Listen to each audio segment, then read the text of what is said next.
Griffin, Here. McCormick, Present. Conwell, Hairston, Here. Bashir Jones, Santana, Zone. Present.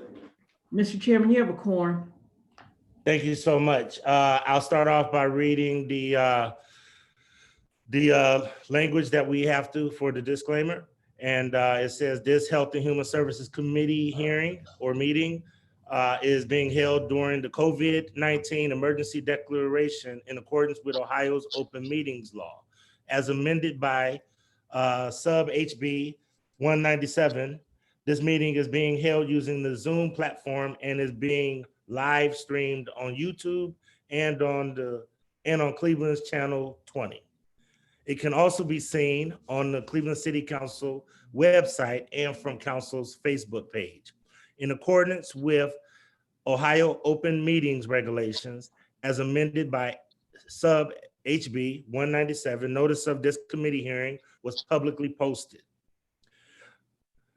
The committee hearing will be conducted, as all committee hearings, in accordance with the council rules and Robert's Rules of Order.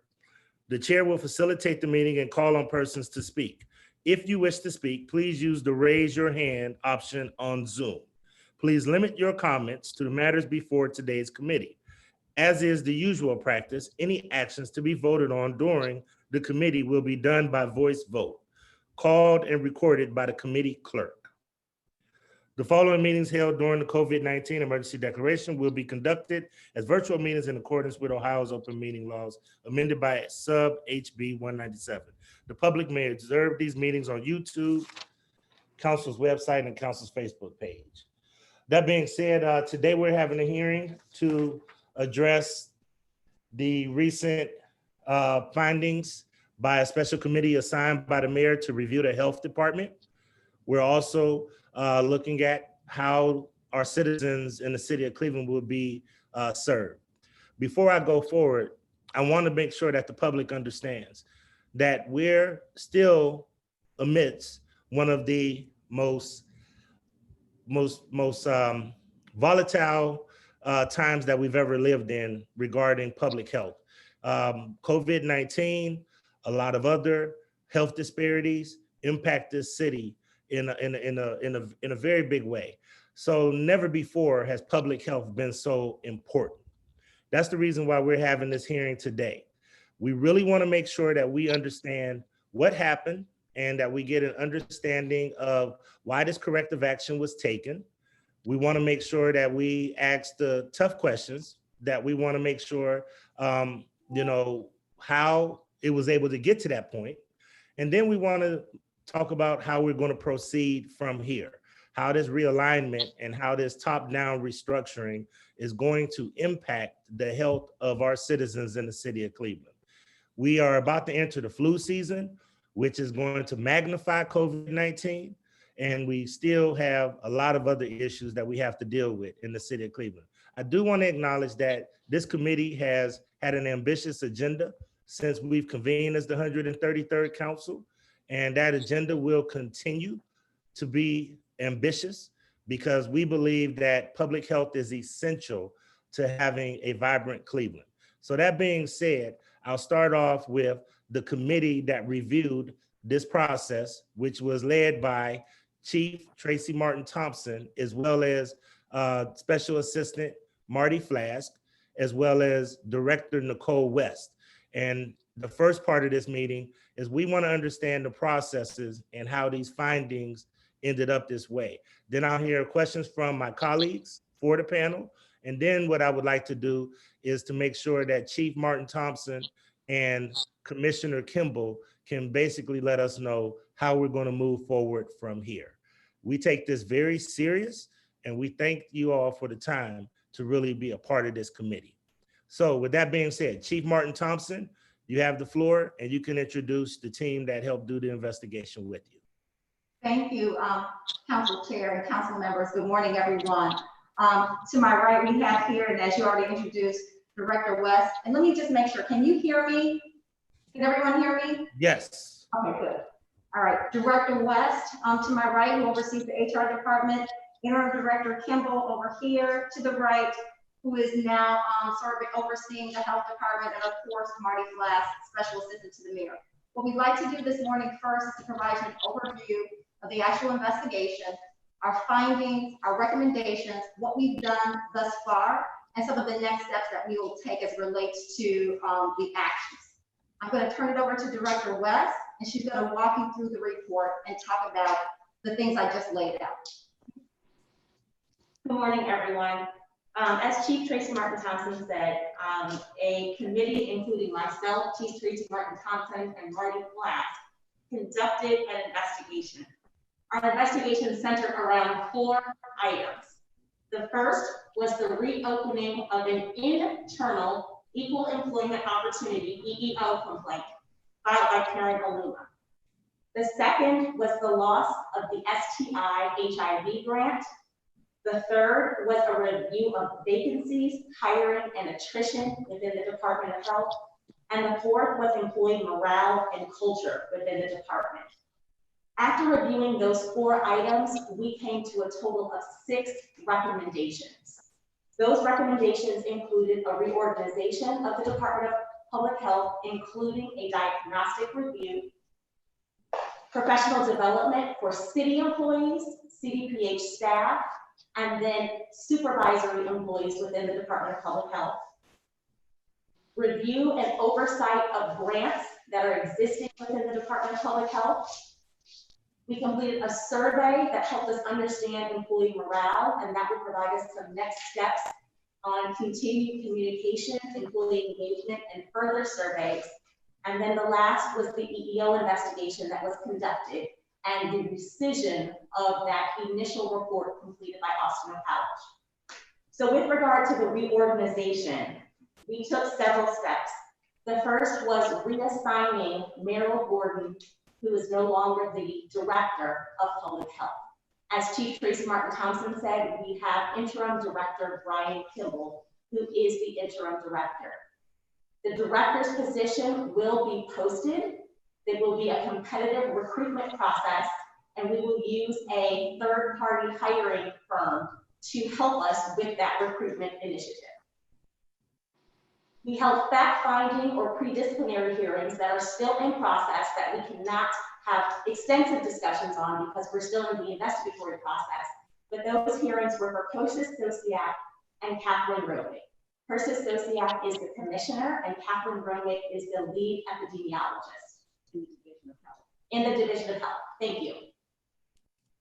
We also had a centralization and a realignment of CDPH's human resource function within the city's human resource department. Those 2 employees will now report to me under my leadership, and they will be able to report to human resources rather than an operational manager or an operational director. This is going to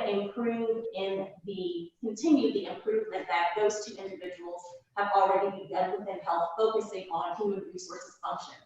Employees will still contact those 2 employees, and they will still perform human resource functions for employees within the Department of Health. They'll just be realigned under my direction. As a result of this report, Karen Aluma has had a permanent reassignment, and her permanent supervisory assignment is under now Interim Commissioner Patrick Cusack. Patrick Cusack was sworn in as the Interim Commissioner of the Division of Environment.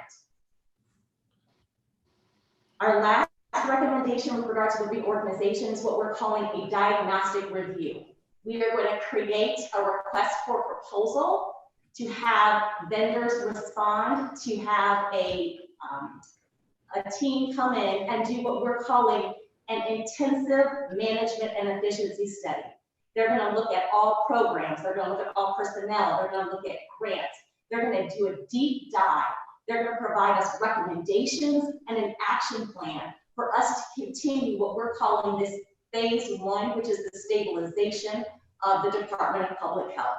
So we're hiring an outside entity to partner with us to give us some intense recommendations and an action plan for us to follow.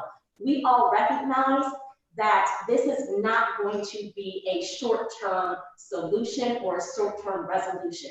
We are going to be in this for a long time, stabilizing this department. Chief Tracy Martin Thompson will talk about phase 2, which is the transformation. But what I'm describing is phase 1 in the stabilization. So those were the areas that we reorganized within the Department of Health. Also included in that reorganization, there will be some positions that are posted. There were positions that will be added to the department. Those positions include an assistant director or chief of staff for public health, an assistant or deputy commissioner for the division of health, and a manager of grants for the department. That manager of grants will oversee all grants within the department. In addition to the reorganization, we did a professional development process. We understood as a result of this investigation that we need to not only do some reorganizations, but we need to continue the development of employees citywide within the department, and then specifically the supervisors within public health. So all City of Cleveland employees will be involved in a virtual Hispanic Heritage Month celebration. It's going to be a lunch and learn. As you know, our Department of Community Relations already does several Hispanic Heritage celebrations. This will be in addition to what the Department of Community Relations does. It will be led by Human Resources and our Wellness Works and Talent Management Group. Hispanic Heritage Month is September 15th through October 15th, so please look forward to that lunch and learn. All CDPH employees, all employees within the Department of Health have already gone through a diversity and inclusion training. Our second training for this group is going to be on equal employment opportunity law with an emphasis on discrimination based upon race, age, and national origin. That'll include training specific on cultural competency, cultural sensitivity, and implicit bias. Executive managers within the Department of Public Health will go through an anti-racist organizational toolkit development series, and that will be led by the Diversity Center. Supervisors, so any employee who supervises employees or programs, will go through 2 trainings. The first is effective communication for employees who are supervisors, and the second is roles and responsibilities in the disciplinary action, grievance, and hearing procedures. We're also looking at adding a third training, which is going to be a labor management committee series to ensure that supervisors and employees and unions appropriately know how to interact and resolve problems in the workplace. The next item that we looked at was CDPH hiring and vacancies. We are going to have a bi-monthly meeting with Human Resources, Civil Service, Finance, and the leadership at CDPH, including program managers if necessary, to discuss the status of vacancies, requisitions, any hires that are in process, promotions, and transfers.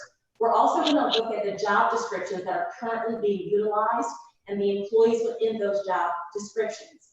If we need to look at classification and compensation, we'll have the appropriate parties at the table to look at those things and make the necessary adjustments if necessary. We're also going to ensure that all citywide human resource professionals, so within every department, there's an HR lead, is what we refer to it.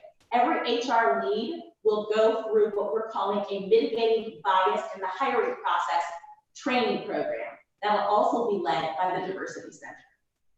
So those are the professional development series that we have already completed or are in the process of completing. In regard to the loss of the HIV/STI grant, we're going to develop a grant oversight and audit committee. That'll have employees from the Department of Public Health. So if that's the commissioner, if that's the program manager, if that's the fiscal person within the department, it'll also include employees from the Department of Human Resources, the Department of Finance under Chief Dumas, and the Office of the Mayor. The reason we put this committee together is that we heard through the investigatory process that there were some contracting processes or some legislative processes or some hiring processes that everyone within the Department of Public Health is not aware of. We want to make sure those people are at the table. So when we're talking about the grants, there is no confusion, there is no ambiguity, there is clear understanding of grant requirements, what it takes to fulfill those grant requirements, and to get timely resolution to anything that is needed. Employee morale and culture. The team was not able to talk to every employee within CDPH. So what we did is that we sent out a department-wide engagement survey. As a result of the engagement survey, every employee in CDPH was allowed to participate. We had almost 50% response within the Department of Health to this survey. So we're pleased that public health employees spoke out. What our survey revealed was that while a large percentage of employees responded that their supervisors were either available, provided guidance or coaching, or their performance improved after interactions with their supervisors, and this is their immediate supervisors, unfortunately, those survey results did not translate into the morale within the department. While supervisors were present and engaged, we did not feel that employees had a high approval about morale or their attitude towards coming to work. We asked one question that spoke to, how do you feel, or how do your feelings relate about work? And they were either able to select an answer or they were able to free-form that answer. There was a high percentage of employees who did not have positive, what we call neutral or negative comments in regard to that. The final area that we looked at was the reopening of the Karen Illuma internal equal employment opportunity investigation that was authored by Austin O'Pallage from Human Resources. That report was rescinded in its entirety. The retraction of this report includes any findings or recommendations that were contained in the original report. The report that we issued is the comprehensive replacement to that report. What we found is that the report was overbroad in its summary of incidents, quotations attributed to employees were misleading. While we did not find that his report was fraudulent, we did understand that the overgeneralizations within the report caused confusion and were misleading. So that is why we rescinded that report in its entirety. So those 6 items that I just described to you are what we're considering as phase 1 and the stabilization of CDPH. We do not anticipate that this will be a 1-month stabilization. We know that this stabilization will at least take 1 full year to actually make sure that we are changing culture within CDPH. That's employee culture, supervisory culture, and executive culture. That is the summary of the report. All right, thank you so much, Director West. Is there anything that you want to add, Chief Martin Thompson? And if you could, while you're wrapping this up, can you also give the experience of your committee? And you know, I may know it, but some of my colleagues, as well as the public, may not know the experience and the demographics of the committee that looked at these, that did this landscape analysis.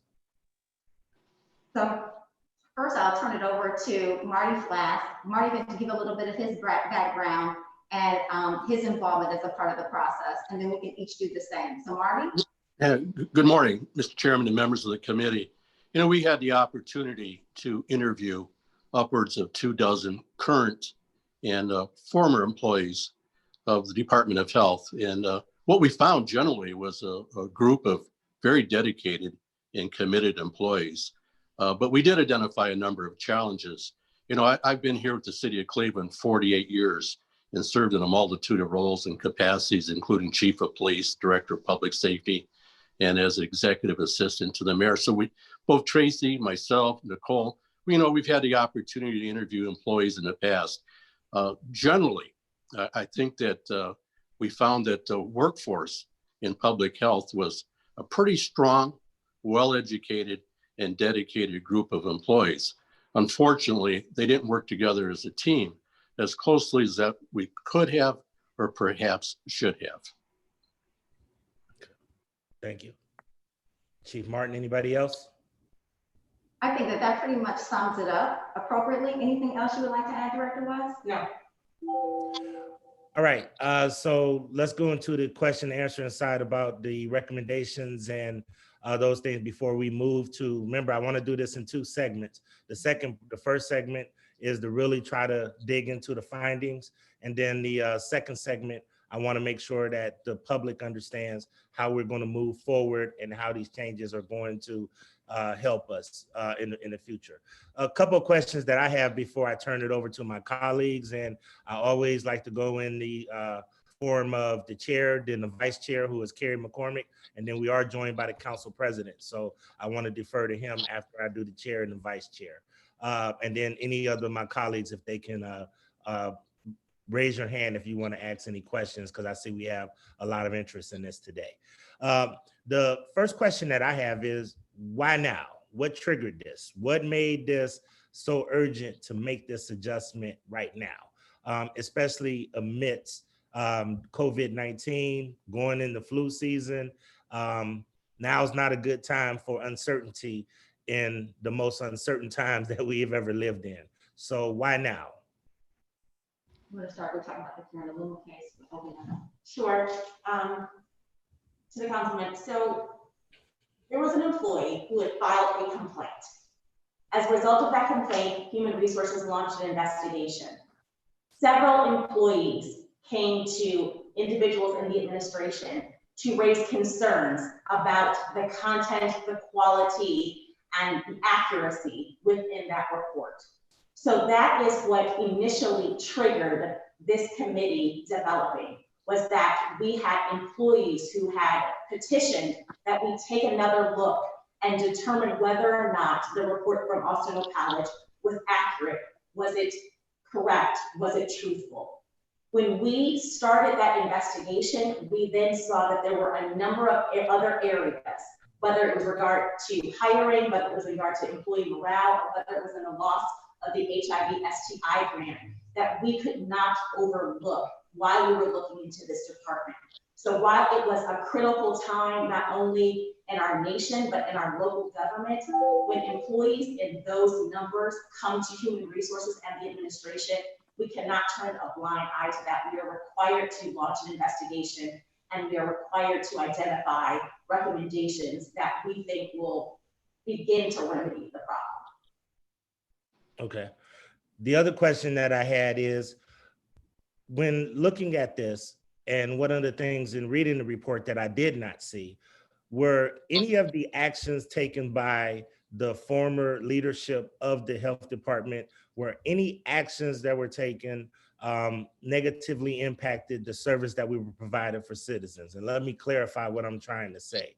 Were there any orders given or any time that they were inhibited from doing their job or providing statistics, or was there retaliation whenever some of the employees made different decisions, or were certain employees excluded from being a part of this? So I'm asking a pretty loaded question, but I want to understand and really get granular as much as possible with this. So, Councilman, some of that is what's currently being looked at by the OCRC. So while that investigation is still going on, we're somewhat limited on how we can respond to that question. But those are allegations that were made by employees. We saw that, as our report shows, that there was mistakes when assigning work, when communicating with employees, with holding employees accountable, right? That we did not see equity in all of those decisions.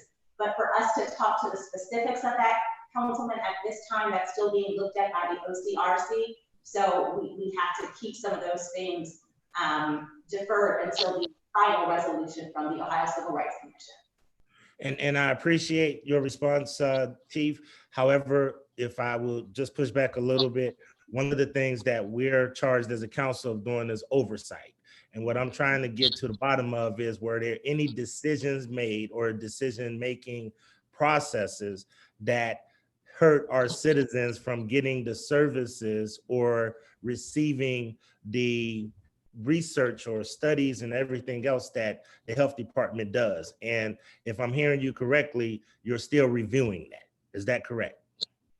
We're still reviewing that.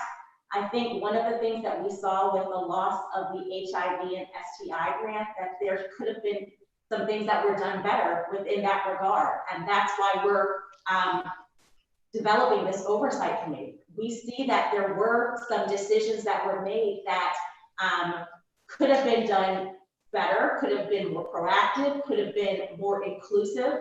But we again, we're limited to the conversation and the details we can provide. But I think our report says that there were detrimental mistakes when doing some things. So I think that we are demonstrating that there were some decisions that we know that we can no longer continue to enforce or to allow when it comes to holding employees accountable, when it comes to making decisions, and when it comes to communicating with employees. One of the things that I would like for this committee to give me as a follow-up, if you could, is when you do look into this, if you can get back to this committee, because we do plan on having more regular meetings just regarding the structure and alignment that you guys are proposing now. We're going to go to, really trying to get to a regular schedule to get updates from you. And I'll talk with Council President and my colleagues about what that should look like. However, I do want you guys to really look at if there were any decisions made to withhold data, to withhold information, to discourage people from providing the necessary work that was needed. Because, hey guys, I don't always believe what I read, and I don't go off of what I heard, unlike a lot of people.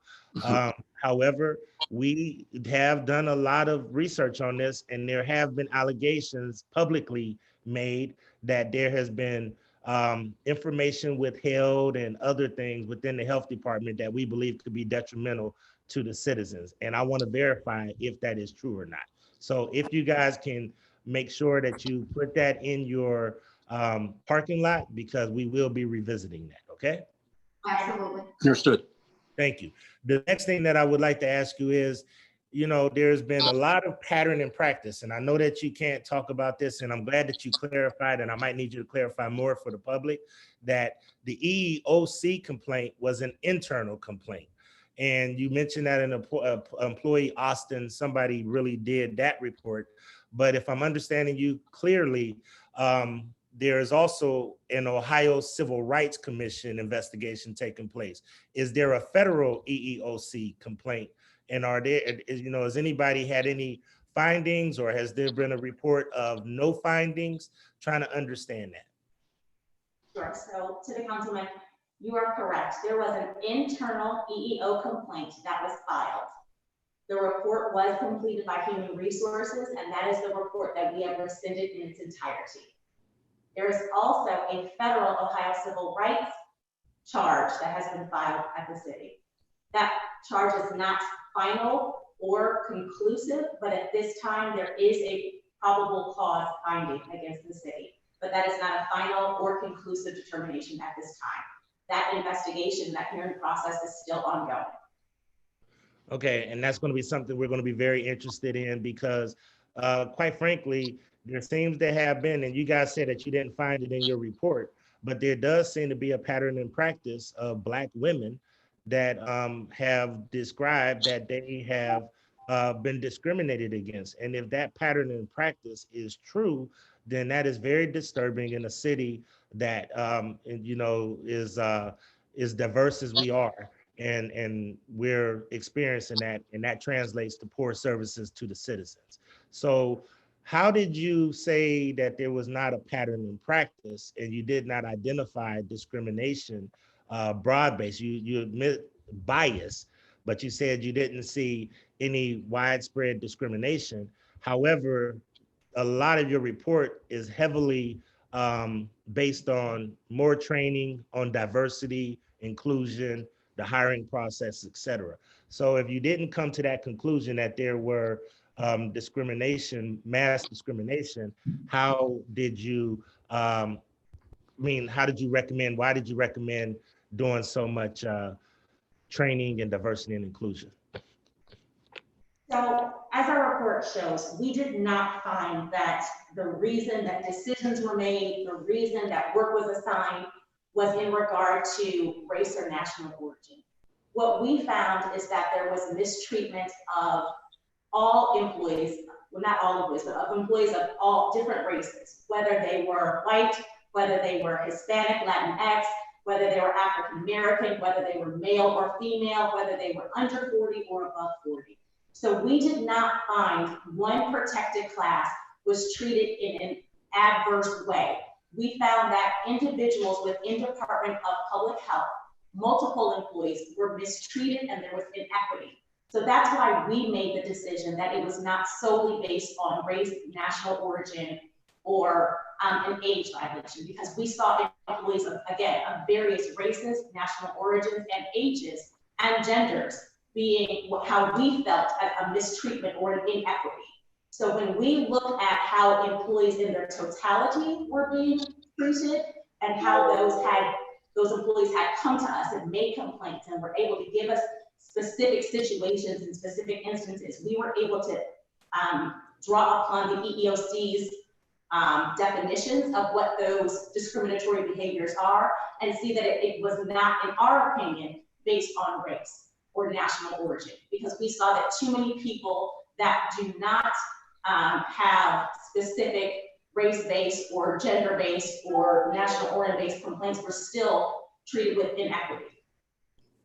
So just to wrap this question up, what I want to do is to make sure that one, if you can define for us how that process, how do you determine that? What is the threshold to actually determine if there's a pattern and practice of discrimination in that department?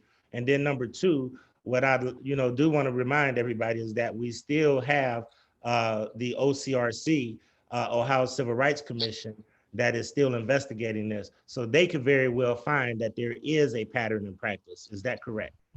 That is correct, Councilman. So one of the reasons that we included in our report the definitions of discrimination and harassment pursuant to the EEOCs, because that's what we use to make our determinations. We wanted everyone to be clear that these words have meaning and these words cannot be used lightly. And we take very serious the charge that someone has been discriminated against based upon their race, based upon their ethnicity, national origin, or as a result of their age. So I take that extremely seriously, and so did my committee. So we did not want to be cavalier with the words that we chose. When employees brought to us the situations that they were either experiencing, the situations that they described to us, we saw that these employees were not all treated the same. But again, there was no specific tie. If you look at race/color discrimination, it says it involves treating someone, an employee or an applicant, unfairly because he or she is of certain race or personal characteristics associated with race or color. We did not see that any race or color was solely treated differently. We saw that African Americans were treated well. We saw that there were Hispanics that were treated well.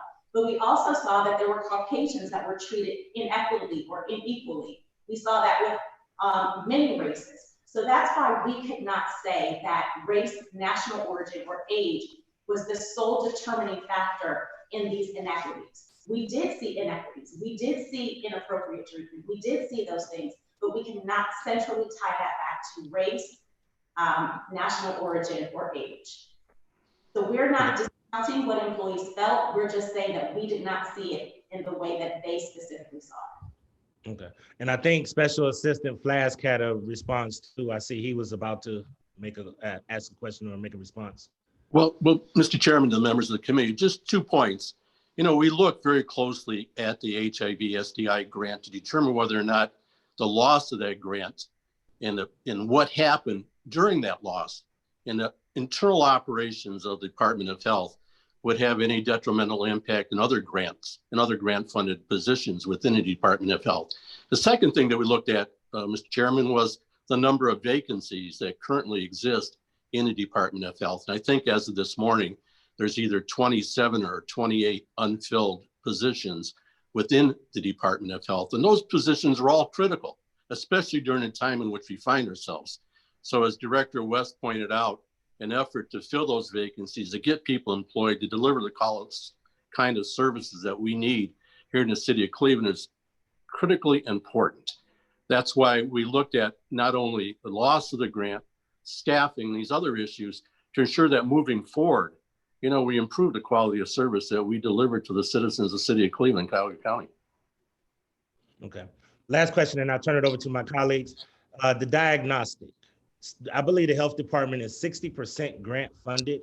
I believe that contract will have to come in front of us for certification, but I am really, really interested in making sure that we have not just diversity training or a diverse group that is doing that diagnostic landscape analysis, but that we have, people of color and other folks on there, but that we also make a deep dive to see if we have the right structure for the health department. Do we need a board to make it more efficient?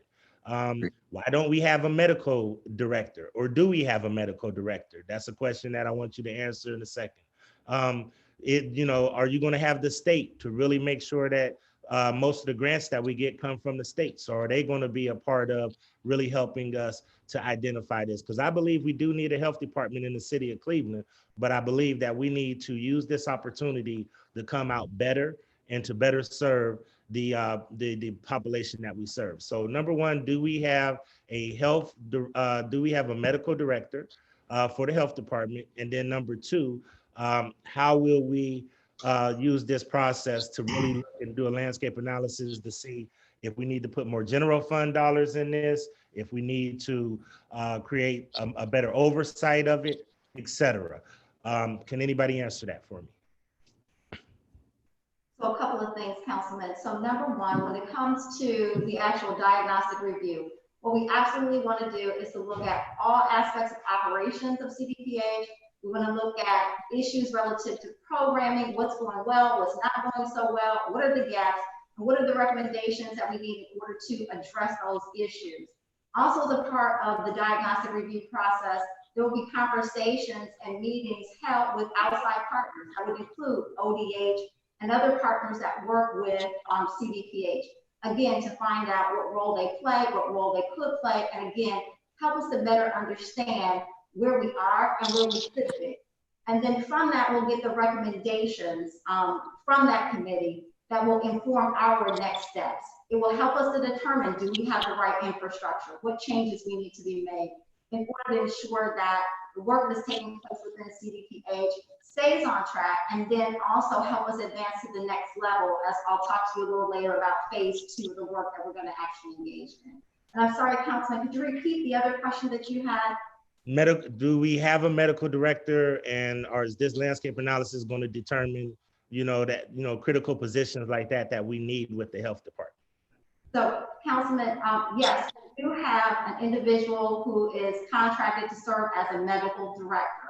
And this individual serves part-time and works very closely with the health department. Dr. Lynn Milliner is affiliated with Metro Health. So yes, we do have that individual on board. And we're required to do so if the director of public health is not a medical director. Okay. All right, thank you. I'm going to turn it over to Vice Chair McCormick and then Council President. If any of my colleagues have any questions, please use the raise your hand bar. I do want to reiterate that the first part of this agenda is to really make a deep dive into the report that was given by the administration about the realignment, the top-down realignment. And then the second part, we will have follow-up with the second part and hear more from Kimball, basically saying, where do we go from here? So once again, I have Council President Councilman McCormick, and then Council President Kelly, and then I do see Councilman Bashir Jones has his hand raised as well. So Councilman McCormick, then Councilman Kelly. Thank you, Mr. Chairman, and I appreciate you holding this hearing to have the opportunity to discuss this important issue.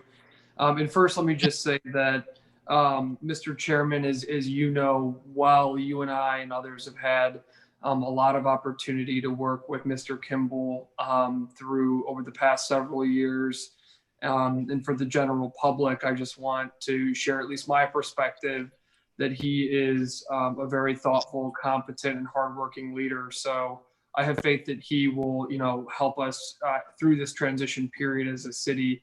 So I just wanted to put that on record, Mr. Chairman, that Brian has I've always been impressed in our our dealings with him, and he's a strong leader to kind of go through this process. So, Mr. Chairman, I just kind of have a front end and a back end question, and I think you've asked a lot of great questions, so I won't be repetitive. But Chair to Director West, there's a lot of conversations nationally, appropriate conversations about systemic racism in our society and how that manifests itself in many different places.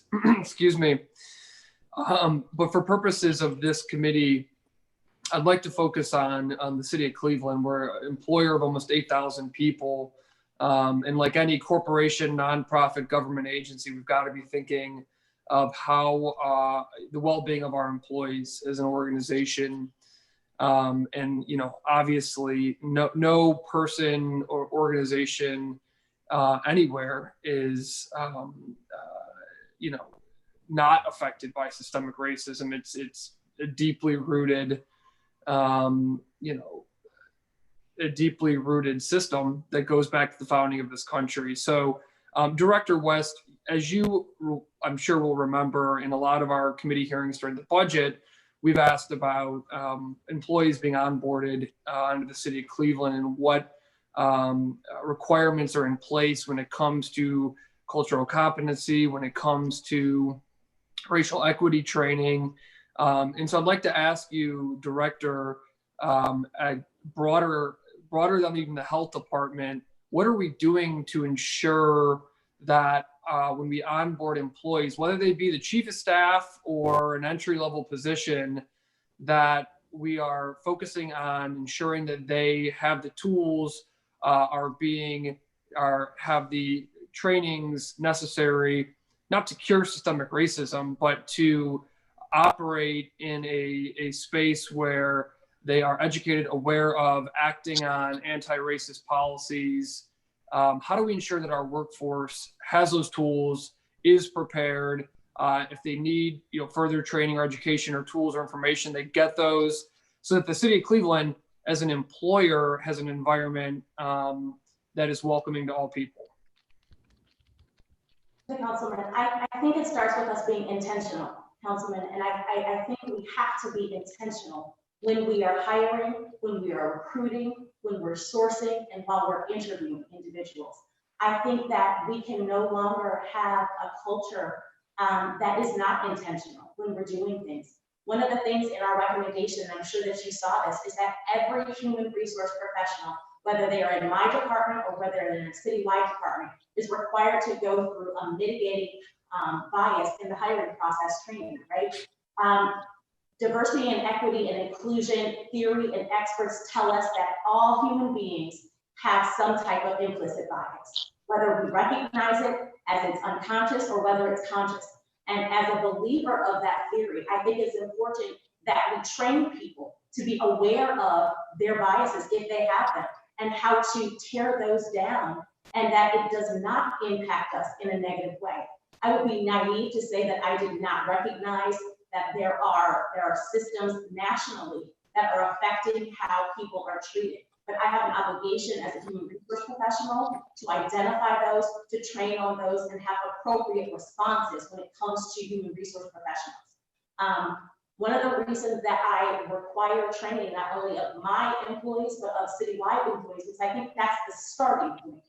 Training will never solve every problem. I'm not naive enough to think that either. But I think if we don't start with educating employees to make them aware of when you're looking at a resume, right? We cannot automatically assume something when it comes to a name, right? We cannot automatically assume things when we're on the phone with people, we hear a voice or we hear a tone. We have to start educating employees on how to properly do things. We are looking at internally, do we need to do blind screening of candidates so that we don't know what their names are, right? Blind resume reviews. Do we need to do non-face-to-face and more telephonic interviews so that we cannot make those initial judgments that oftentimes we as humans do make without intending on doing them? So we are going to start with training, and then we are going to develop policy and procedure to build upon that training, and we're going to implement those things to ensure that we continue to have representatives and employees whether those employees are in the field, whether those employees are in leadership, that look like the community that we're serving.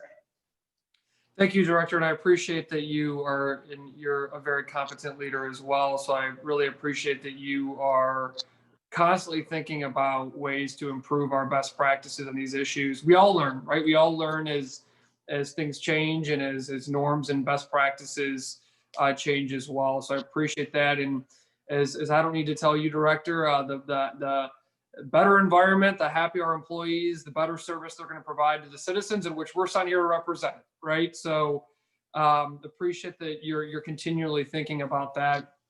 Charity Director West.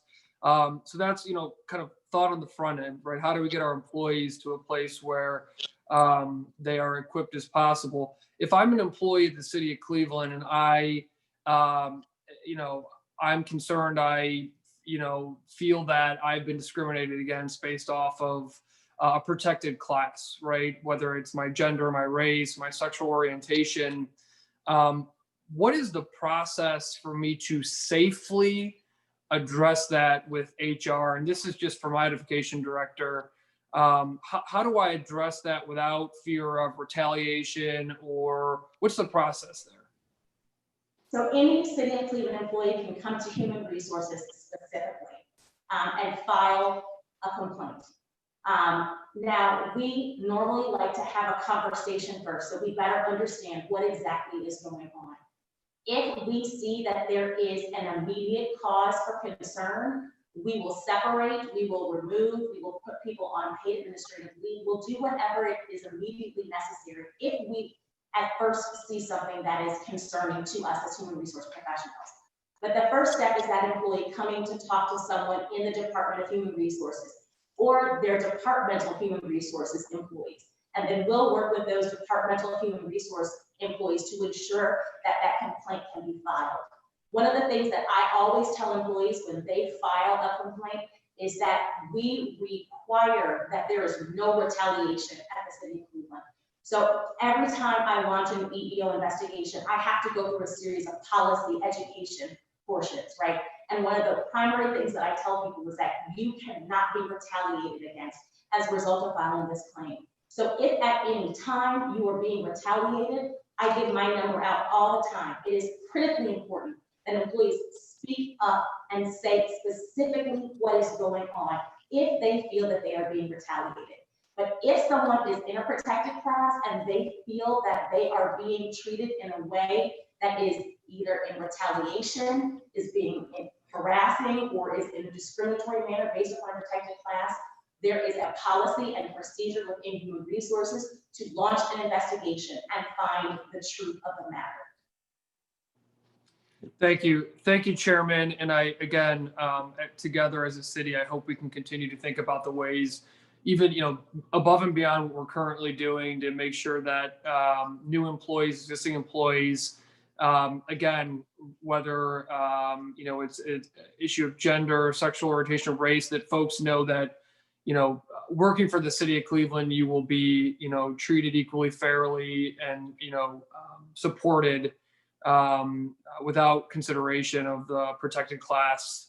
And so, obviously it's important for the protecting our employees, but also, as I noted earlier, Mr. Chairman, for the well-being of our departments, which translates into the services provided to our residents. So thank you, Director West, for your attention to this matter, and I look forward to continuing the conversation. Thank you, Mr. Chairman. Thank you so much, Councilman McCormick. I have Council President Kelly, Councilman Jones, and then Councilman Zone. Please be cognizant, Councilman Zone has an engagement that he has to attend in a short period of time. But Council President, and then Councilman Bashir Jones, and then Councilman Matt Zone. Thank you, Mr. Chair. I do not have much to add to the questions that you and the Vice Chair have already asked along with the presentation. I'm more interested in the second issue, which is how do we make sure that the residents of our city continue to receive the services of this important department. I don't think we can overstate the significance of this department, and this is one of the bread and butter functions of municipal government is public health. Dating back to the times when, there was slum conditions in the 20s and moving forward. but this touches every Clevelander in some way, whether you eat at a restaurant, whether you, if you have know somebody's been affected by infant mortality, all of the, the aid services, there's no way to overstate just how significant this is and the fact that this department touches everyone. And I want to just make the point that you asked a question of, why now, like what triggered this? And I accept the answer, but this has been going on for much longer than the dysfunction in the department's been going on for predates this complaint by a whole lot, by many, many years. And it predates the current or the just former leadership. This really dates back a while. If the loss of the AIDS grant wasn't a red flag, it wasn't a blaring alarm, I don't know what else could have been. So all that being said, we are here today on September 21st of 2020 to move forward. But I will just really ask you and the new leadership in the Department of Health that the plan laid out, we have to stay on this. This has to be a daily, this has to be the most important thing that we do to get this department functioning. It is the significance of the department can't be overstated pre-COVID. Now with COVID, we have to get this right. We have to start now. We have to start moving in the right direction.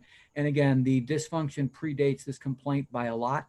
And we really it's really more than time that we take this seriously. So I don't want to take any more of the committee's time. I'm going to do more listening than talking today, but I want to thank you, Mr. Chair, for quickly pulling this committee hearing together to talk about this extremely important issue. So thank you. Thank you, Council President. Well said. The importance of this department can't not be overstated. Councilman Bashir Jones, you have the floor, sir. Thank you, Chair.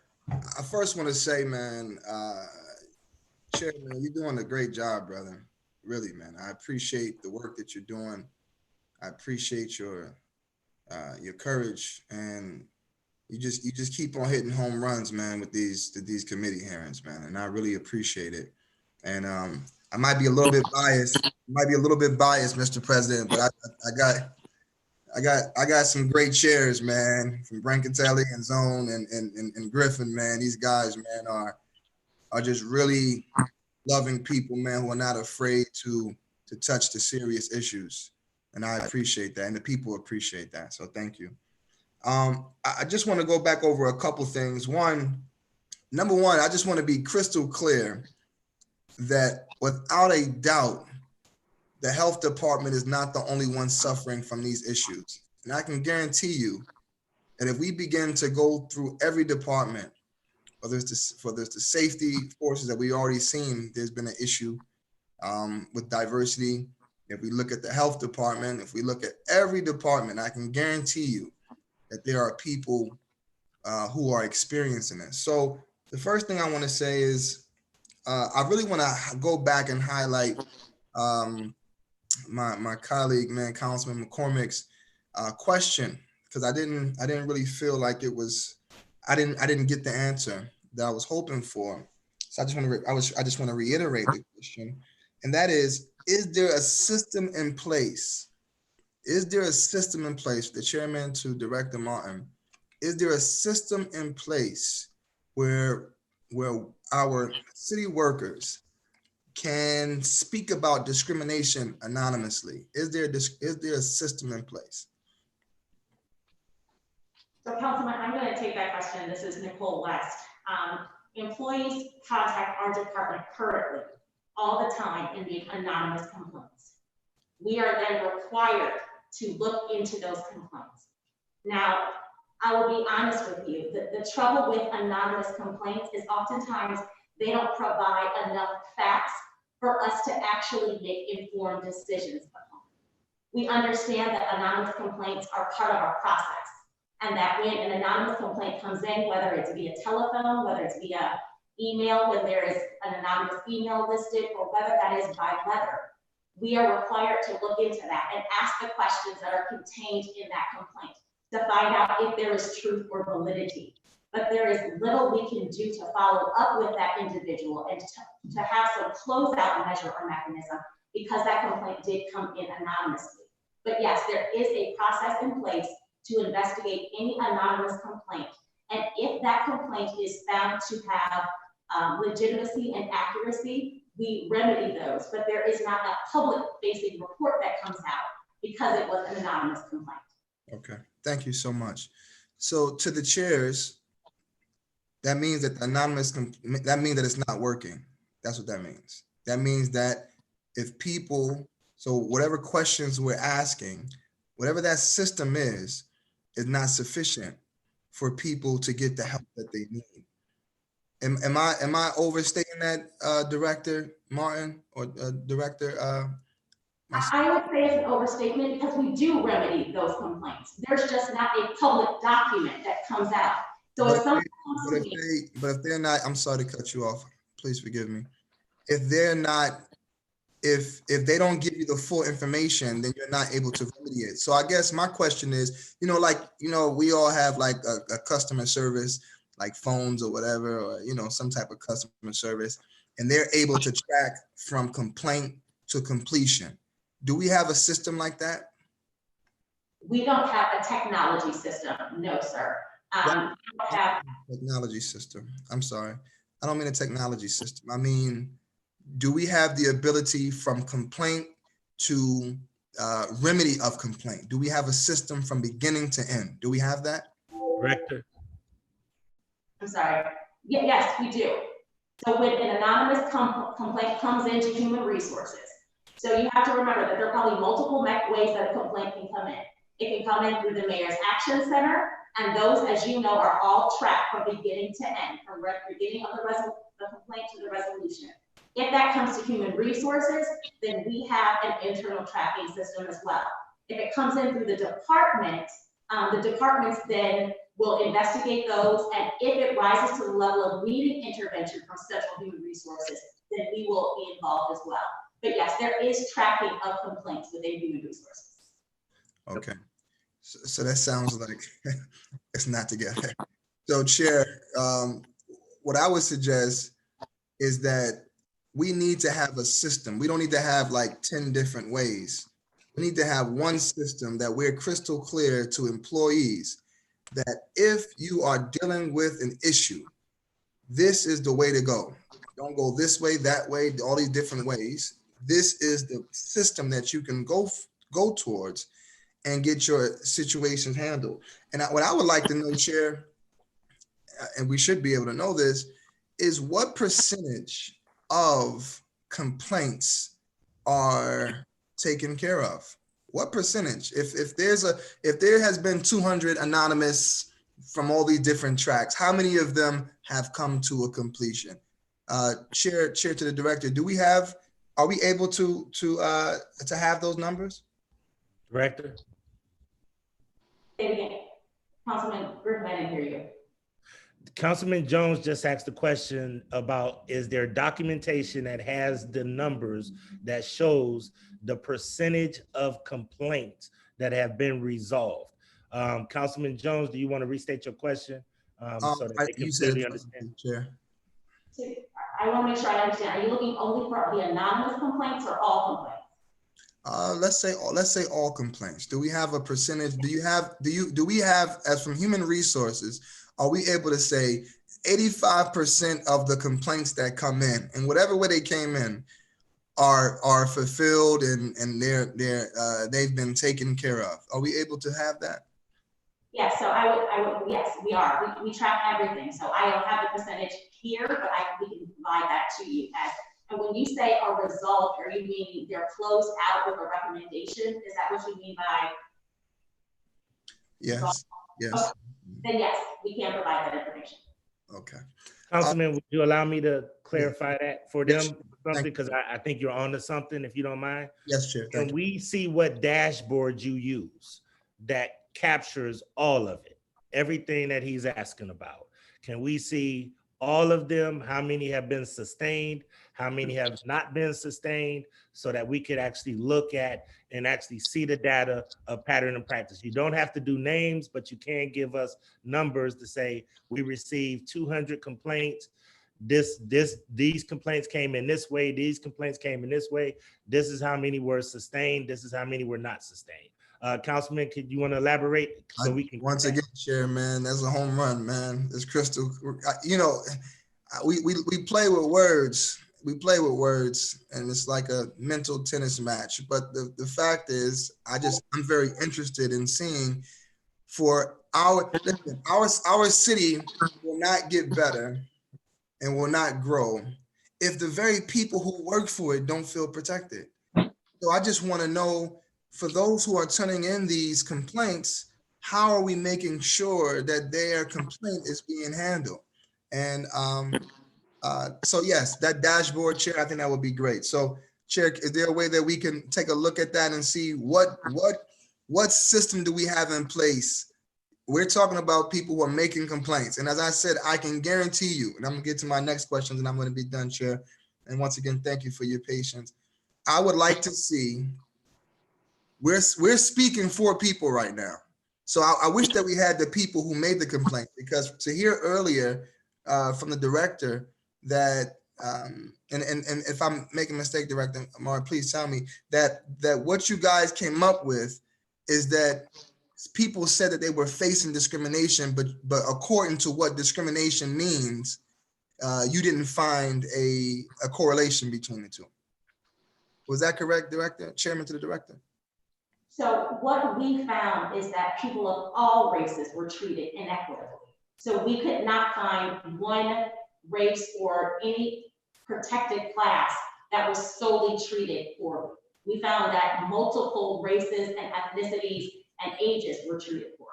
Yeah, so everybody's getting treated bad. Okay. So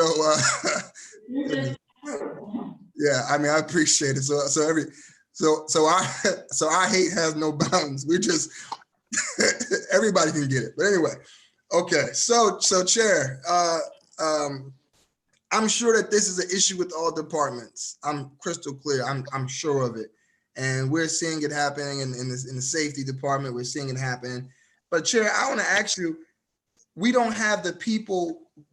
So I'm interested in hearing from the people. Those people who have made these complaints, it's not possible to have them speak for themselves. I will tell you that I think that they are free to give us anything that they would like. I would be willing to hear what they have to say. I am very cautious in overstepping our boundaries as a council to get involved in administrative processes. However, I know that we get them all the time. You get them, I get them, where people send us information. I'm very cautious, and I will probably have to reach out to law and have a discussion amongst ourselves as far as how far, we can go as far as, getting involved in supervisory matters like that. Yes. But that's something I understand what you're asking, and we'll see where we go with that. Well, honestly, Chair, and I know that these are people, and I appreciate what the mayor did, and I appreciate what the mayor did, in response to. I'm just kind of nervous. I mean, we just move people around. I mean, people were just moved around. It's not like, I mean, let me not make an assumption. Chair, to the director, were there the people who have been have they? It seemed that one of the directors was just moved to a different position. Have people been fired from this, or people are still in their position, but they're in different positions? So the former director, Meryl Gordon, has been reassigned. She was not fired. There are existing hearings that are going on. There are disciplinary hearings that are going on. Those investigations are still pending, and those have not come to conclusion. Okay, so no. So the people who have possibly committed these atrocious acts, Chair, are still working for the city. So it's not like they have been fired, they've just been reassigned. So they still could possibly, if they are guilty of discrimination, they still could be treating people in such a way. And especially being that they're going through it, they could be really like, I mean, I'm just wondering, why weren't people completely let go? And if we're not able to hear from the people who have experienced the discrimination, like, where are these anonymous letters. We should have been able to see that. Do we have access to that, to be able to read that, to be able to see these things? Chair? Director? So I don't recall having anonymous complaints for this investigation. Most employees who had complaints put those complaints in writing. We were able to, not in writing, but came to us to file complaints. So I don't know that we received any anonymous complaints specific to public health. I thought you were asking citywide, do we receive anonymous complaints and is there a process for those? But specific to public health, employees attach their names to their complaints or they came to speak with us directly face to face. And that's how we made our determinations. Thank you so much. Chair, I'll close with this. And I'm not trying to be rude.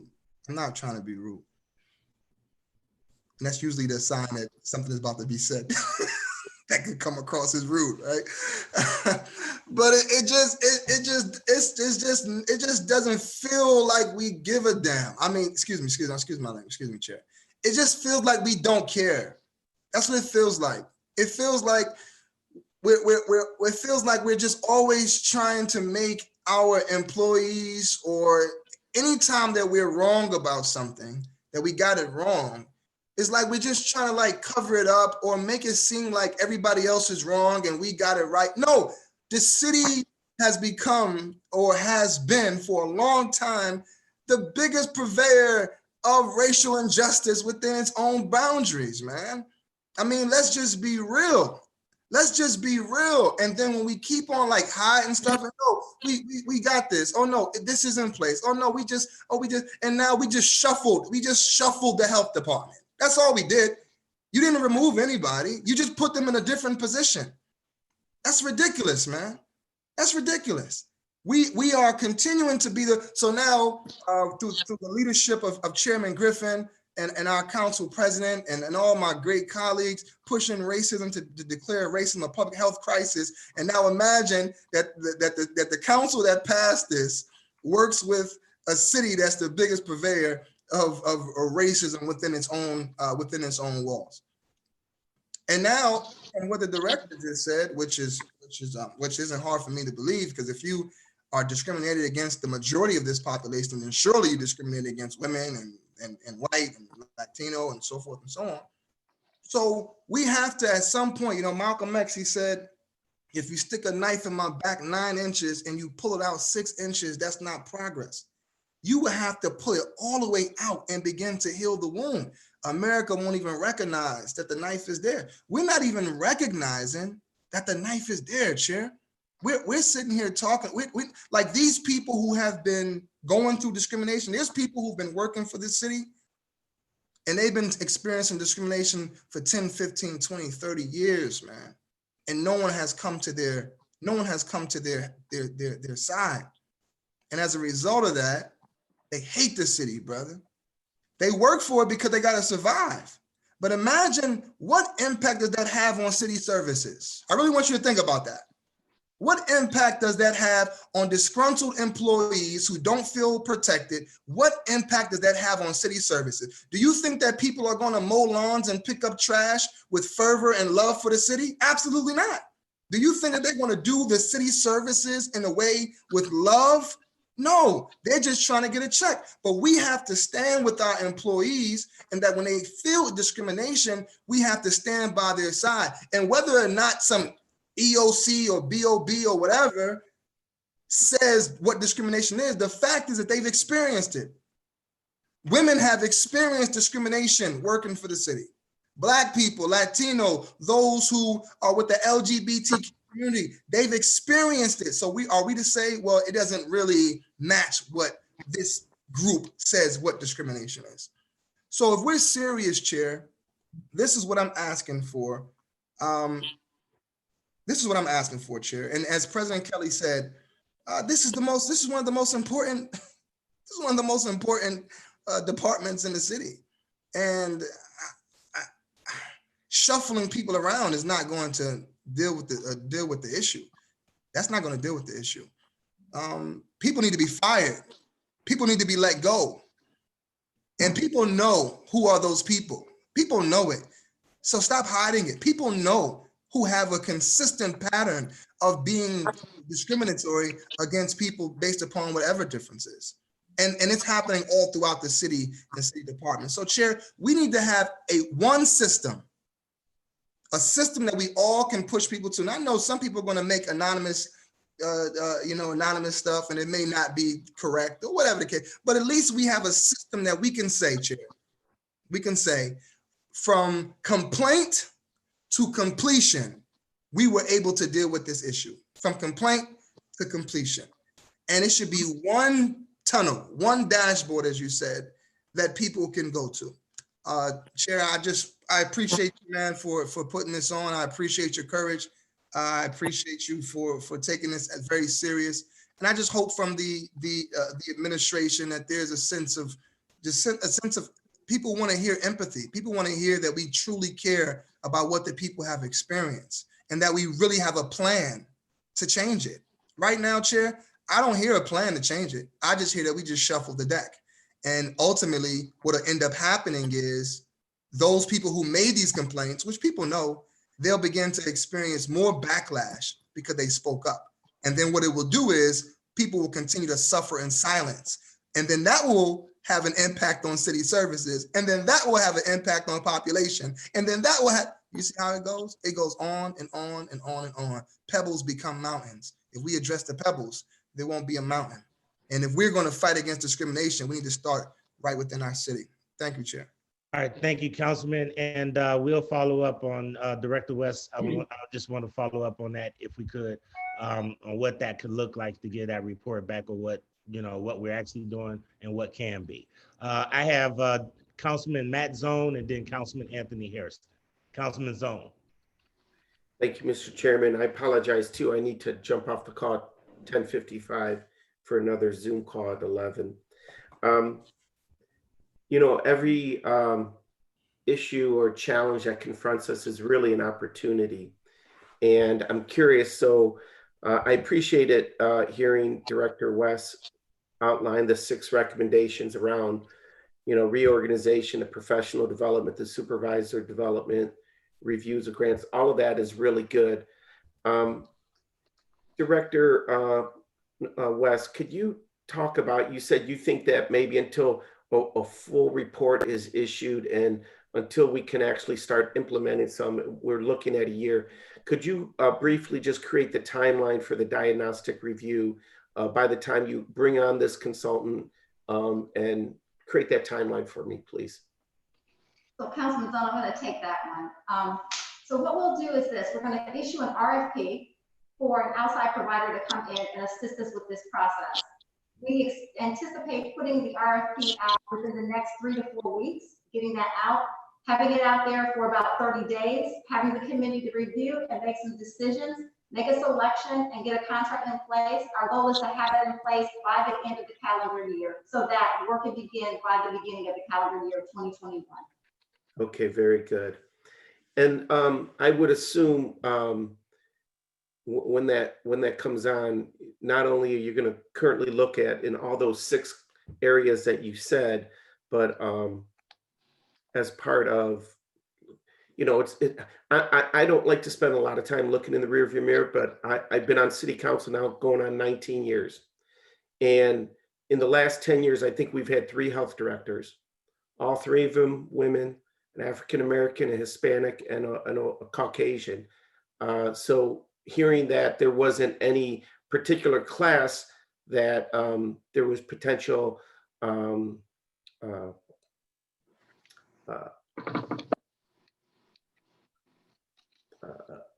struggling for the word that I'm looking for. I apologize. But that there wasn't any bias towards any individual race or person. It was just poor oversight and management. So I would hope that when this consultant comes on, it looks back, because I don't know if bad practices were adopted by succeeding leadership within that department.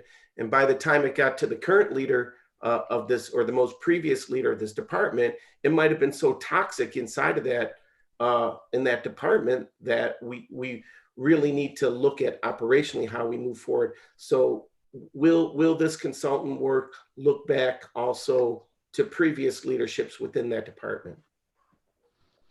So Councilman, the way that we're structuring this is to look at current structures and systems, looking at operations overall, examining programs, having conversations with all staff members, partners, et cetera, getting feedback again about what's going well, what's not going so well. And part of those conversations will definitely include some historical context and information about what has transpired over the years and how that's impacted where we are today. So that data will be absolutely collected as a part of the process. Oh, very good. Thank you, Chief. Also, will this study look at, and I know there's been talk, I mean, we're rare in Cleveland. Most municipalities throughout our country don't have city health departments. So I don't know if my colleagues realize this. Typically, health departments are run by counties.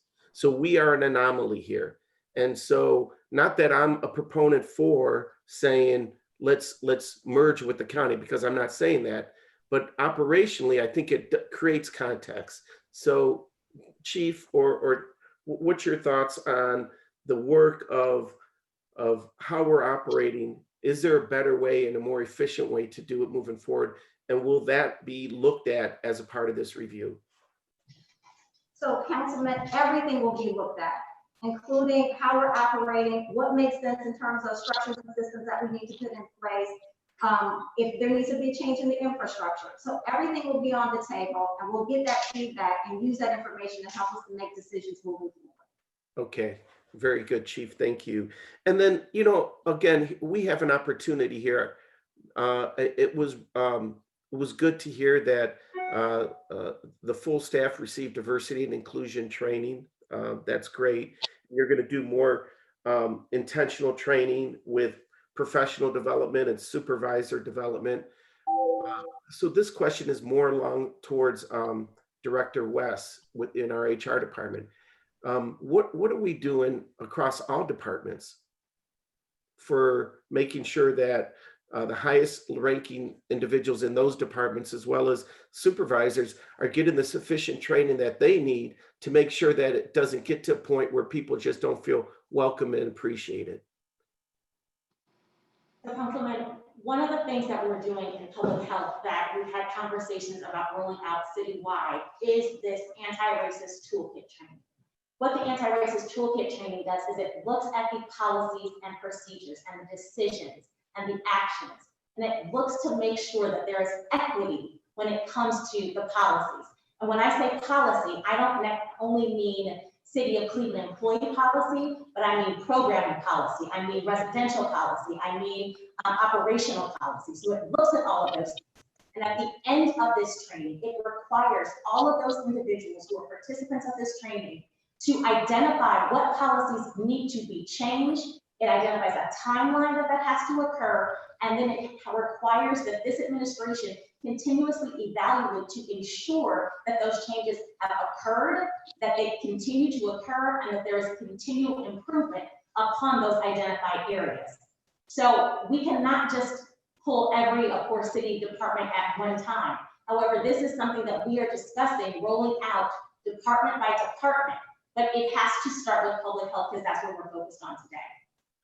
I absolutely understand and respect that. Last comment, Mr. Chairman, Chair, to the presenters. I've been speaking with the council president, and it's been raised by Councilman Jones and other people as it relates to public safety.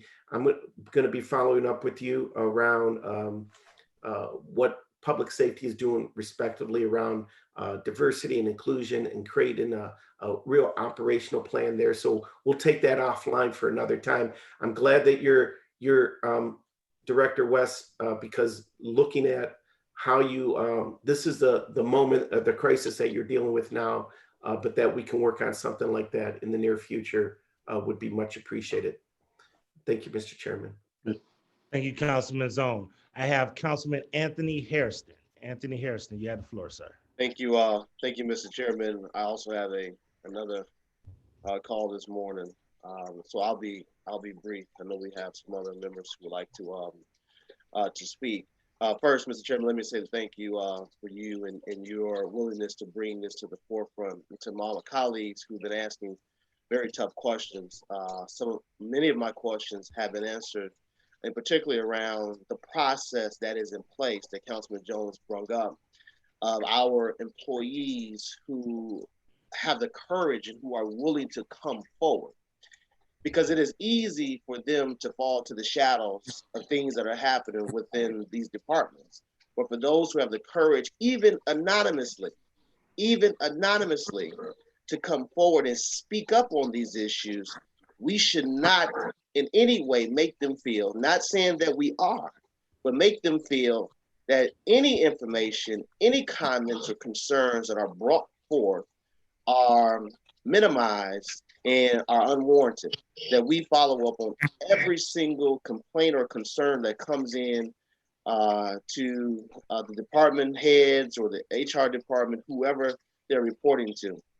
And I'm glad that you clarified, the administration clarified through the chair what that process is. And to Councilman Jones' point, it seems like there's 2-3 different processes of how individuals are able to come forward with information. But I hope as we move along through this process that we really look to centralize how this information is brought forward and how it is dealt with as we move along. Mr. Chairman, one of the things that I hope that we get out of this is that we, and I want to make sure I say the right thing. I don't want to cause any issues, but that we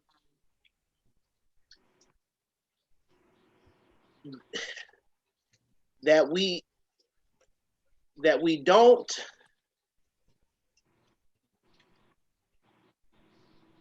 and Ms. Councilman No, you're trying not to cuss, you know, because it really, and when you read some of these emails that you receive, when you hear some of these voicemails that are left for you, it really is troubling at times. And I'm serious.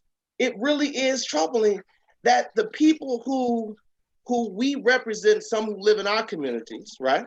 Some who don't, but the people who are coming to work every day, who is working for a local government, who at times sit at their desks and cry, right? That to me is something that in 2020 that should not be happening. Okay. So I really hope that through this process that this isn't, we have a few Zoom meetings, we talk through the issues, we receive information, and okay, this is what we're gonna do, we move forward. That we really dig our heels into this situation, because what we do here can have impact on the other departments within our city. It can have other impacts on the other departments within our city. So we have to get this right here with the health department, all right? That we can't just reshuffle, that we can't just move the pieces around on the board, that we really get this right. So Mr. Chairman, from me to you and to the other members of this committee, that we don't let this one go, that we stay on top of this, because I believe, again, what we do here with this department, it will have severe impacts on what happens with the other departments within the city of Cleveland. So I won't hold up any more of our time. I just wanted to make that clear that to the administration, to other members of this body, and to Mr. Chairman, that we are serious about this situation. To the employees who are listening, those who are watching from afar, that this is not you come here, we have discussions, and then we move on. No. That we come here, we have discussions, and we really leave here. I'm not sure if this is the first and only hearing, but as we continue to go through this, that we really work alongside the administration in helping to develop a plan to move forward. A plan that is not simply finger pointing, because what does that get us? Nowhere. We don't not just continue to point fingers about what could have been done, what should have done, but how do we go from here? And how do we make those in this department and every other department within the city of Cleveland feel respected, they feel appreciated, they feel welcome, that they feel like they are not on an island by themselves, that we are all in this together. So having a chair like you, Councilman Griffin, I know that we will get there, and I know that that will happen. And Mr. President and the rest of council leadership, I'm looking forward to us continue this conversation. Administration, we have some good people at the table there in the red room who I know that would do the right thing to those who work in this department, every other department that we have within the city. Thank you.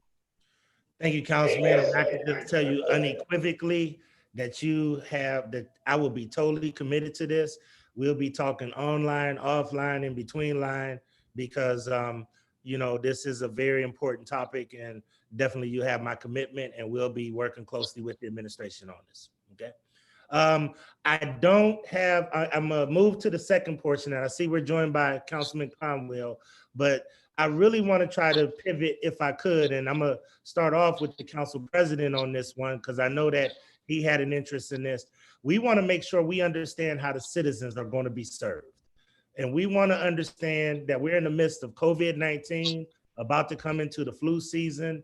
The health department does inspections on food and license inspections. So even though I'm happy that we're going to be able to gain from their expertise by public health, usage for violence as a public health epidemic, as racism as a public health epidemic. So I'm happy about those things.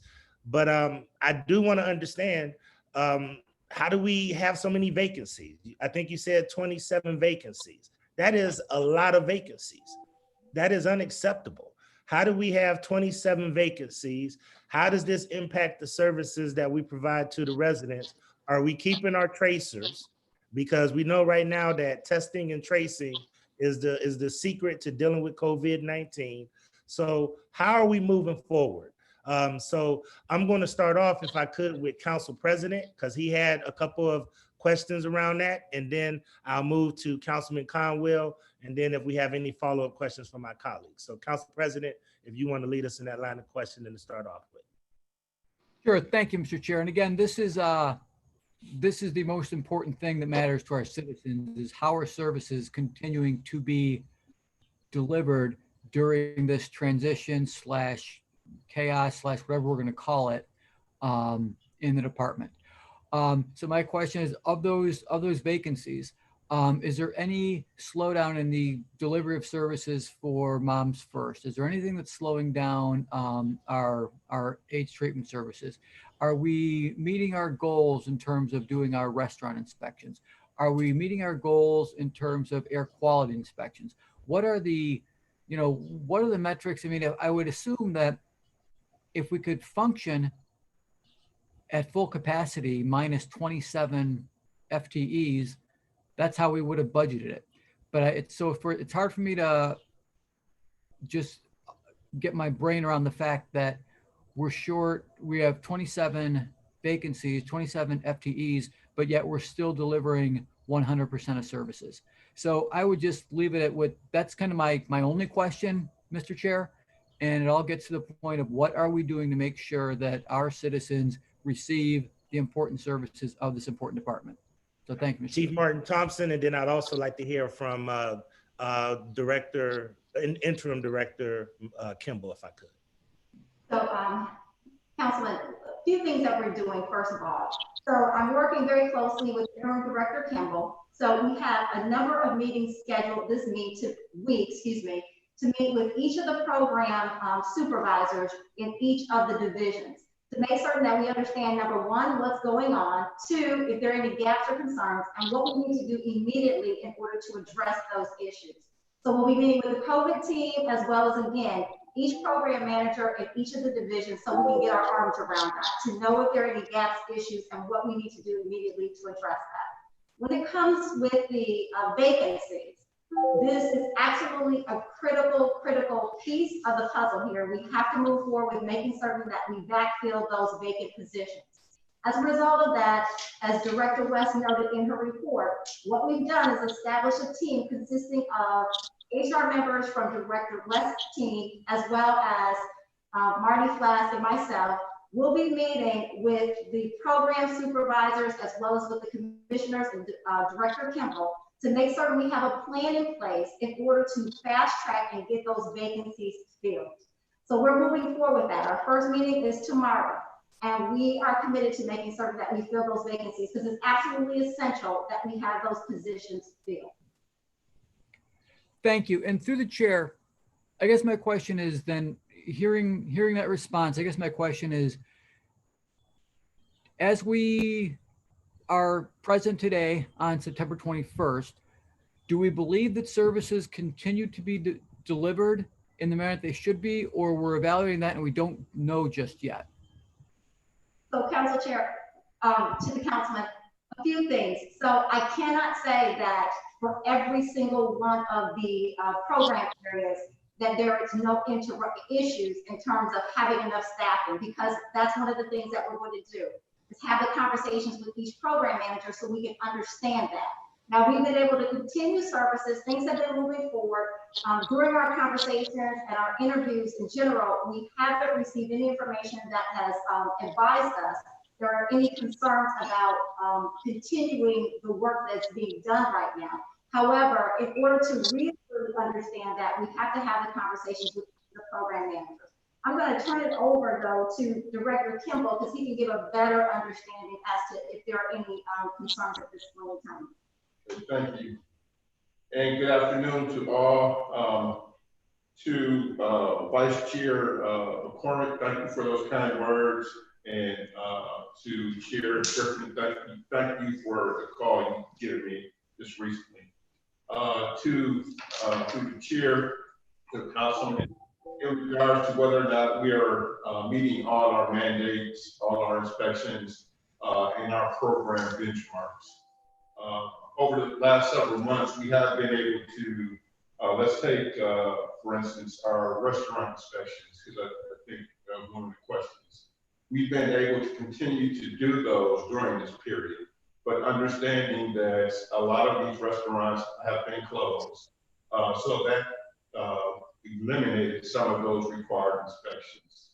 So because of the circumstances, we have been able to maintain those inspections. In regards to air quality and those required inspections, those have been suspended for a time period. They have been resumed, and we continue to do those, but we're no longer doing those in person. Those inspections are being done virtually. So those are some of the program areas that I'm aware of, and I guess the status of those where we are. As the chief mentioned, we're going to sit down with all the program managers in this coming week and really assess where they are.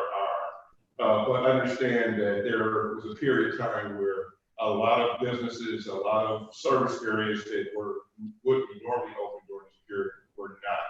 So that kind of relieved us of some of those responsibilities. But in addition, I do want to point out just how complex or how involved the entire staff of the health department has been during this pandemic. Our sanitarians, the inspectors that go into restaurants, they have been also providing contact tracing. So in addition to the contact tracers that we hired, we've been supplementing as we needed our sanitarians to provide that backup. So at this point, we really believe we have a strong COVID response team, and we can continue to provide that service and can continue to maintain and keep up with that requirement because we know how important that is. Thank you. And through the chair, I'm going to, kind of my takeaway from that is that the evaluation of all services is going to be a work in progress that we're going to need to keep a close eye on. As to the last comments on COVID-19, do we have the contact tracers that we need? Do we have a full complement of what we need to be responsive and be effective in this crisis on board and working for us right now today? Through the chair to the councilman, yes, we do. We have a full staff. Again, we've hired additional contact tracers to assist us We have a number of volunteers that are here that have been supporting us through this period. And then we have our staff that's throughout the department that are assisting in contact tracing as well. Okay. Thank you. Thank you, Mr. Chair. Thank you, Council President. I have Councilman Kevin Conwell and then Councilman Bashir Jones. Councilman Conwell, you have the floor, sir. Thank you very much. Can everyone hear me? Yes, we can hear you. You know, I was reading, Mr. Chairman, that in the plan, they plan to put a panel to audit grant programs for compliance with state.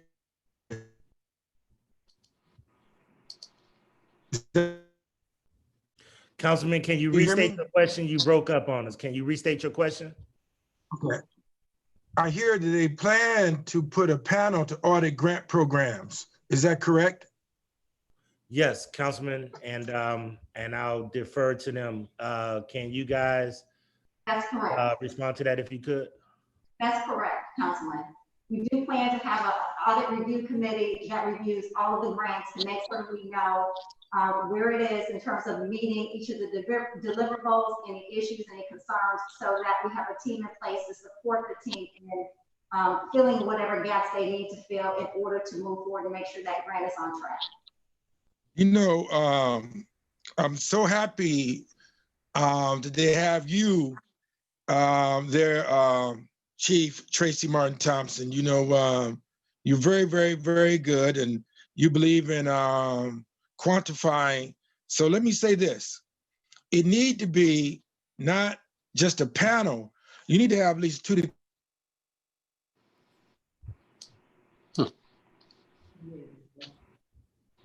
Please restate one more time, Councilman, just the last part. He muted himself. Yeah. You muted yourself, Councilman. Unmute yourself.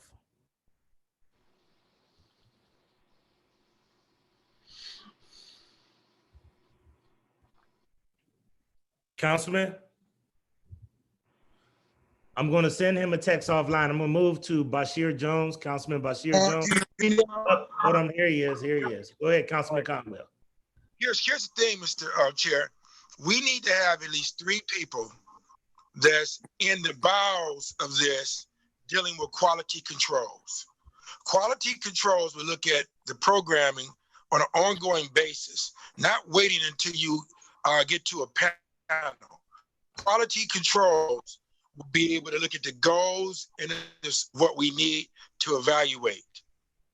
And reading this, nowhere in there, when they do their strategic planning, because Tracy Martin Thompson, she knows she's extremely bright, they should do an audit of the department with strategic planning, looking at the background history, looking at the goals and the objectives of the department, but you need quality control there to measure every step of the way on an ongoing basis.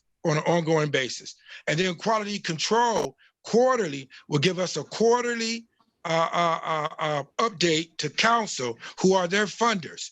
No one is talking about measurements and giving us a report. We need a report. We have oversight, but we need to have quality control there. And to the chair, to the chief of staff, you understand that, and you know that also. The audits, to have a panel won't do. You need to have someone there this ongoing basis, that's an employee, at least 3 people that report to you doing quality controls. If I could, Chief Martin Thompson. thank you, Councilman. A couple of things, Councilman Conwell. So number one, speaking to quality control. So number one, there is a staff member currently within CDPH who is responsible for quality control. That individual is going to be pulled in as a part of this process. Secondly, the other thing that we're doing is we're hiring a grants manager for the department. That person will also be involved in this process. So that again, we're looking specifically at all elements of the grant. What are the deliverables? How do we measure success? And making certain that we're tracking all of that. So those individuals will definitely be a part of that process. And then as it relates to the strategic plan, going back, Councilman, one of the things we talked about is conducting a diagnostic review of what's going on in CDPH, looking at the operations, structures and systems, et cetera, everything that's happening there. From that, we'll give recommendations, and from that, what we'll do, that will inform the development of our next steps and our planning. And what we'll begin to do is we will have benchmarks and measurables embedded as a part of that process. But we're regularly tracking our progress as it relates to what we've outlined in that plan. So that will take place as a part of this whole diagnostic review process. That's great, because you know that. And also in our strategic plan, Chief, we need to do a resource analysis, because I heard the council president mention about how do we get to so many people are not working. In your strategic plan, when you do your strategy review, it should look at the resource analysis of meaning employees, equipment, supplies, as well as funding. So we should never, ever get to this point again when you do your strategy reviews, and you should give that report to city council. I get so frustrated when people come and they tell me it's going to be a good program. And how do you know if you report? Every council member should see it, because we're funders. You know that. And, I'm looking forward to every quarter some outcome measures, and looking at your matrix every quarter. Through the chair to, and you know, because you and I have had conversations about this. You let me visit you sometime, even unannounced, and we talk about evaluation processes. So Chief and Director, once again, I need to know if there is something like that in place, and if there is not, how can you answer Councilman Conwell's question so that moving forward we can get regular updates? Because I am going to be committed to working closely with this council to do regular reviews. I'm not sure if we're going to do monthly or quarterly, but I definitely want to try to make sure that we do more reviews of the department. So how would that look, and do you have something in place already? Absolutely. So again, Councilman, based upon that diagnostic review process, once we get back the recommendations, we'll use that information to help update and inform the strategic plan. The CDPH already has one, but again, based upon what we see, the data we are able to glean through that diagnostic review process, we'll look at that information in juxtaposition of the current strategic plan and look at where there's specific gaps, update that, and then use that to develop our benchmarks and lay out specifically what we're measuring and how we're measuring and how we're defining success, and regularly track that. And so we will have a tracking mechanism in place to measure how we're progressing as it relates to the things that we've outlined in that strategic plan. What are we going to do? When is it going to get done? And making certain that we are meeting those benchmarks. Got it. Yeah, Councilman but you know, Conwell? Mr. Chair, the administration, they don't give us, we need to see it also as oversight and as funders quarterly. Because you, from your strategic plan, you know, through the chair to the chief, when you're not hitting your benchmarks, you need to have them to give it to us and not wait to be reactionary. We need to know. And I am so frustrated. I am so frustrated. We ask you, each and every council member, not you, Chief Martin.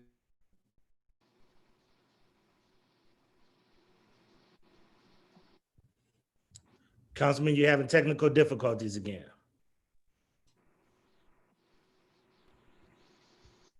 Councilman Conwell, you're having technical difficulties again. I'll come back to Councilman Conwell.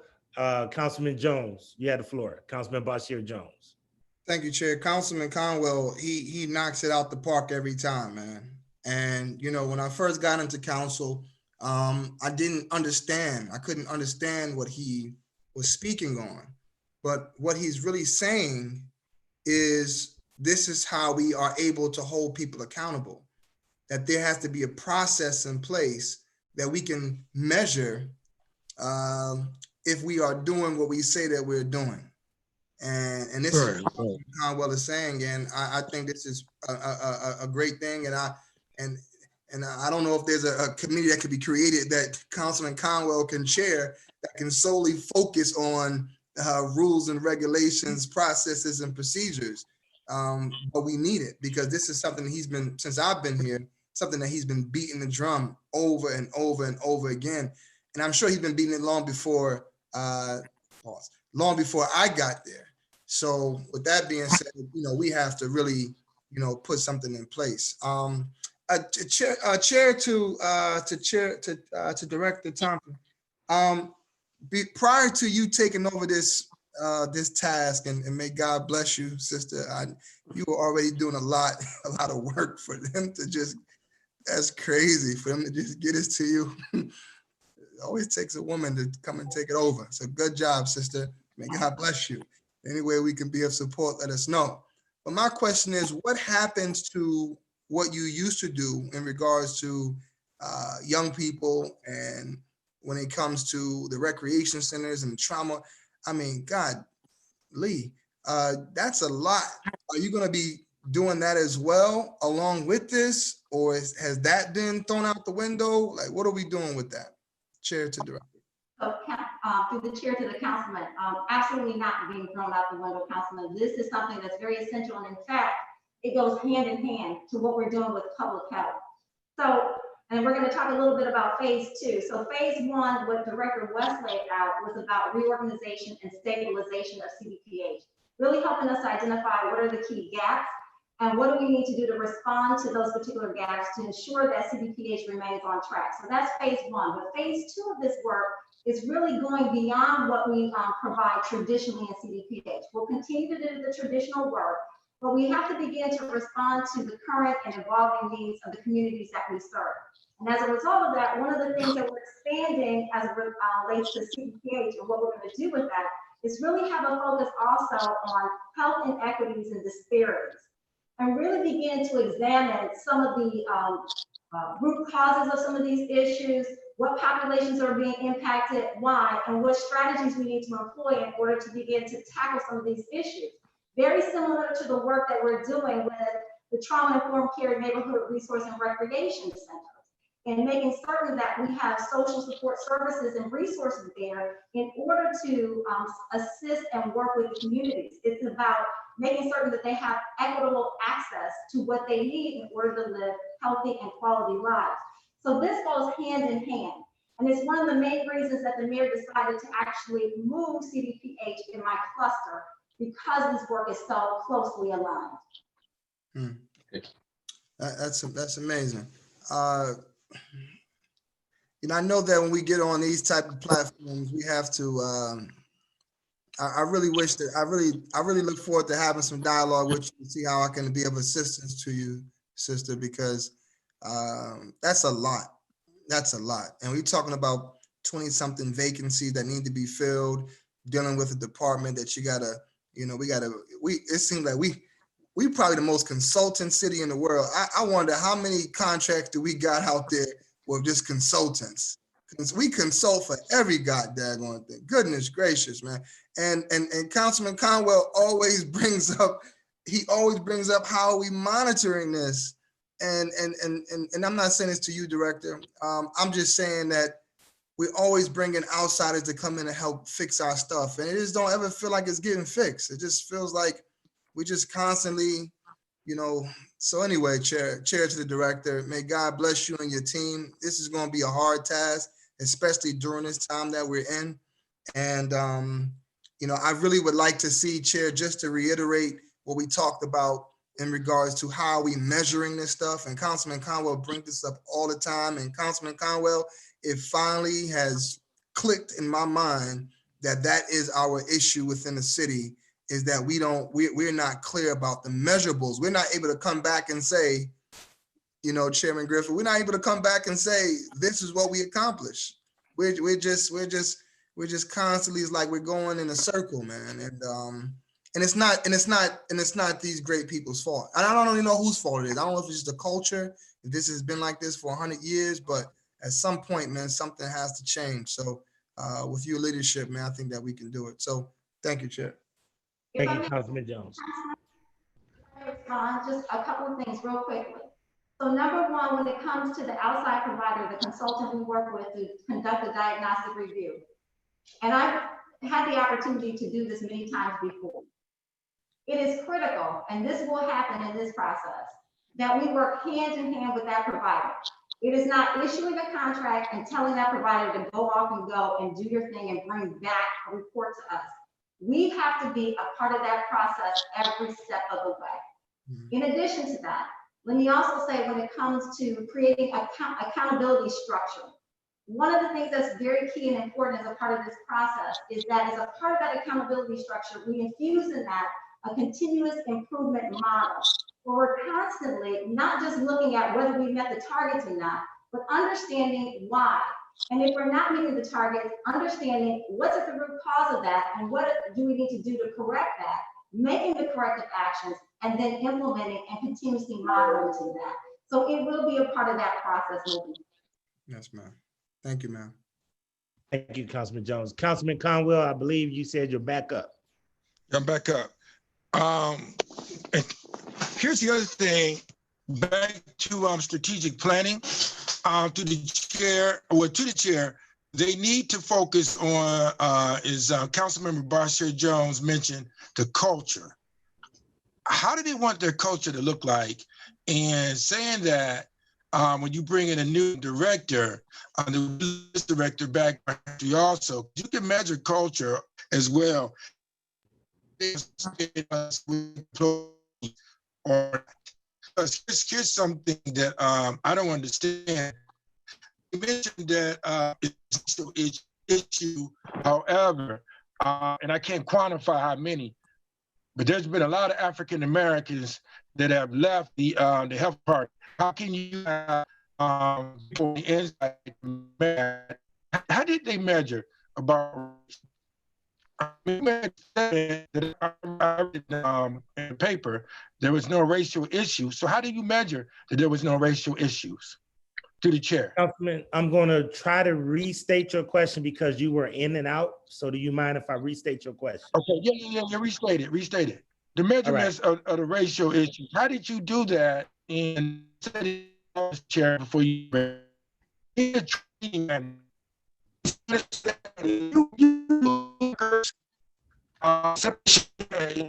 your budget is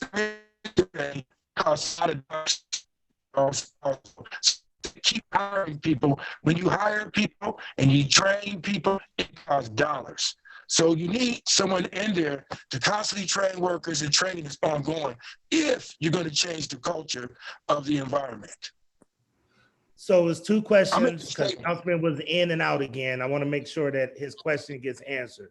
And I believe it's two questions that he asked. One is, how did you measure and how did you come up that that there was no discrimination or racism in the department, similar to the question that we asked earlier? And then number two, do you have an employee that constantly trains and retrains the staff and the personnel over at the health department? Councilman Conwell, give me a thumbs up if that is what you see. Thumbs up, because training is ongoing, and that's how you don't lose workers. Chief? So for the first part of the question, I'm going to defer to Director West to explain specifically the definition of discrimination, racism, specifically what lens we look through in order to make that determination and lay out the process. So again, I don't want this team to think that we did not take what employees came to us and said very seriously. And I think that's getting lost in this conversation. When employees came to us and told us what was going on, it did not invalidate what they said to us. It did not invalidate what was going on. It did not invalidate their treatment. It did not invalidate how they were spoken to, how they were communicated with, how accountability measures were done, how they were supervised. We saw that there was true mistreatment. We saw there were true inequities, and we took that extremely seriously. But as a human resource professional who understands what systemic racism, what interpersonal racism, what those things actually mean, and when we throw those words too loosely around, it invalidates the true inequities that are around.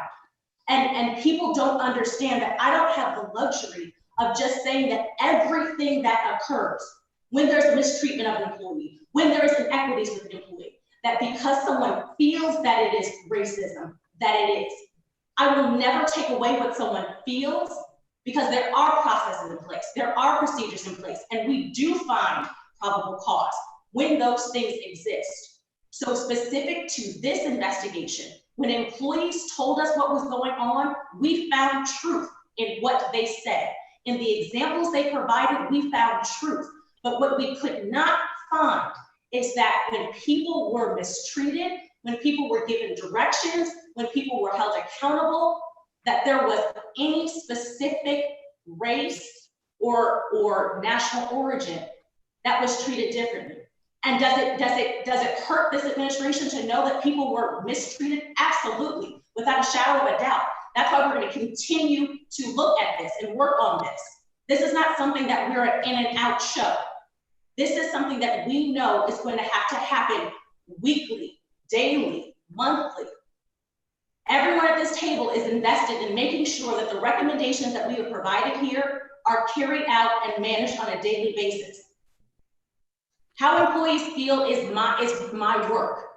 And when employees come to me and say that they have a problem, I have a responsibility and an obligation to take that seriously and put steps in place that are continual to correct those. When it comes to training, there are 5 required trainings that every employee has to encounter when they onboard, and they're required to go through every 3 to 4 years. Diversity and inclusion is one of those trainings. Sexual harassment is one of those trainings.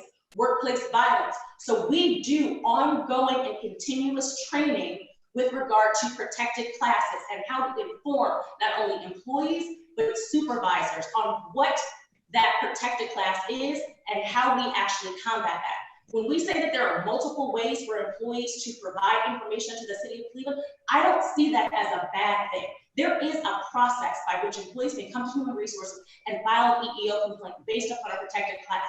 There is one process, but we also want to make sure that employees have as many avenues as possible to make sure that whoever they feel comfortable reporting something to, they have that avenue and it gets back to Human Resources. So if someone is more comfortable going to the mayor's office of communication, I want them to be able to do that because it does get back to me. So when we talk about, go on.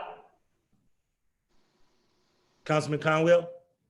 You know, do me a favor to the chair, to the director of human resources. How much money did we lose by people quitting or being terminated? Because we have a lot of space open and we need to look at how much dollars, because you're losing dollars. And through the chair, the human resource director knows that. When you have separation costs money, and we lost dollars.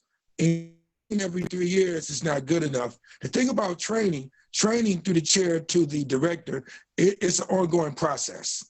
When you catch a worker doing something right, you train them. Even, and let me say this, Mr. Chairman, even when you write someone up, you coach and counsel the person, they get an oral warning, coach and counsel, written warning, you go through training and you train that person why they're receiving a write-up. Because write-ups are not always bad. So training is ongoing. It's one of the most important things to do through the chair to the personnel director. So to the chair, to the councilman, absolutely. And our training is ongoing, but we also have to balance that training not to disrupt the operation as well.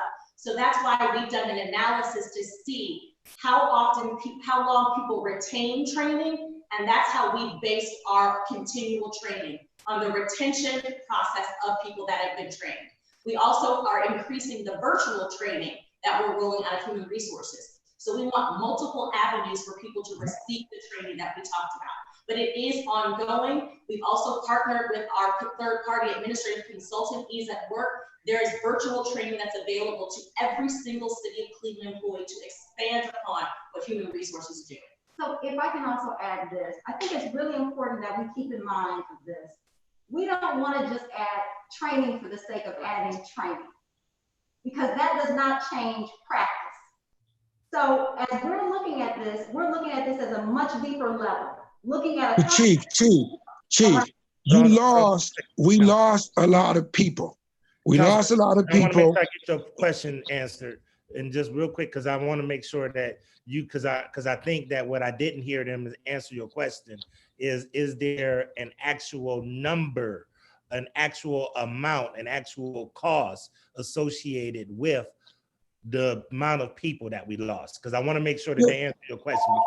You lost dollars with training because you have to train people, Mr. Chairman. It costs money to train people, number one. Separation, it costs money also, but people don't add that up in the budget. So all of that is added in the budget, what we lost. Chief, do you have those numbers? No, we don't have those numbers, but we're happy to get those numbers for you. And So, Mr. Chairman, Ms. Tilly, and can you Mr. make Chairman, sure that and we with the follow chief, up and get those numbers?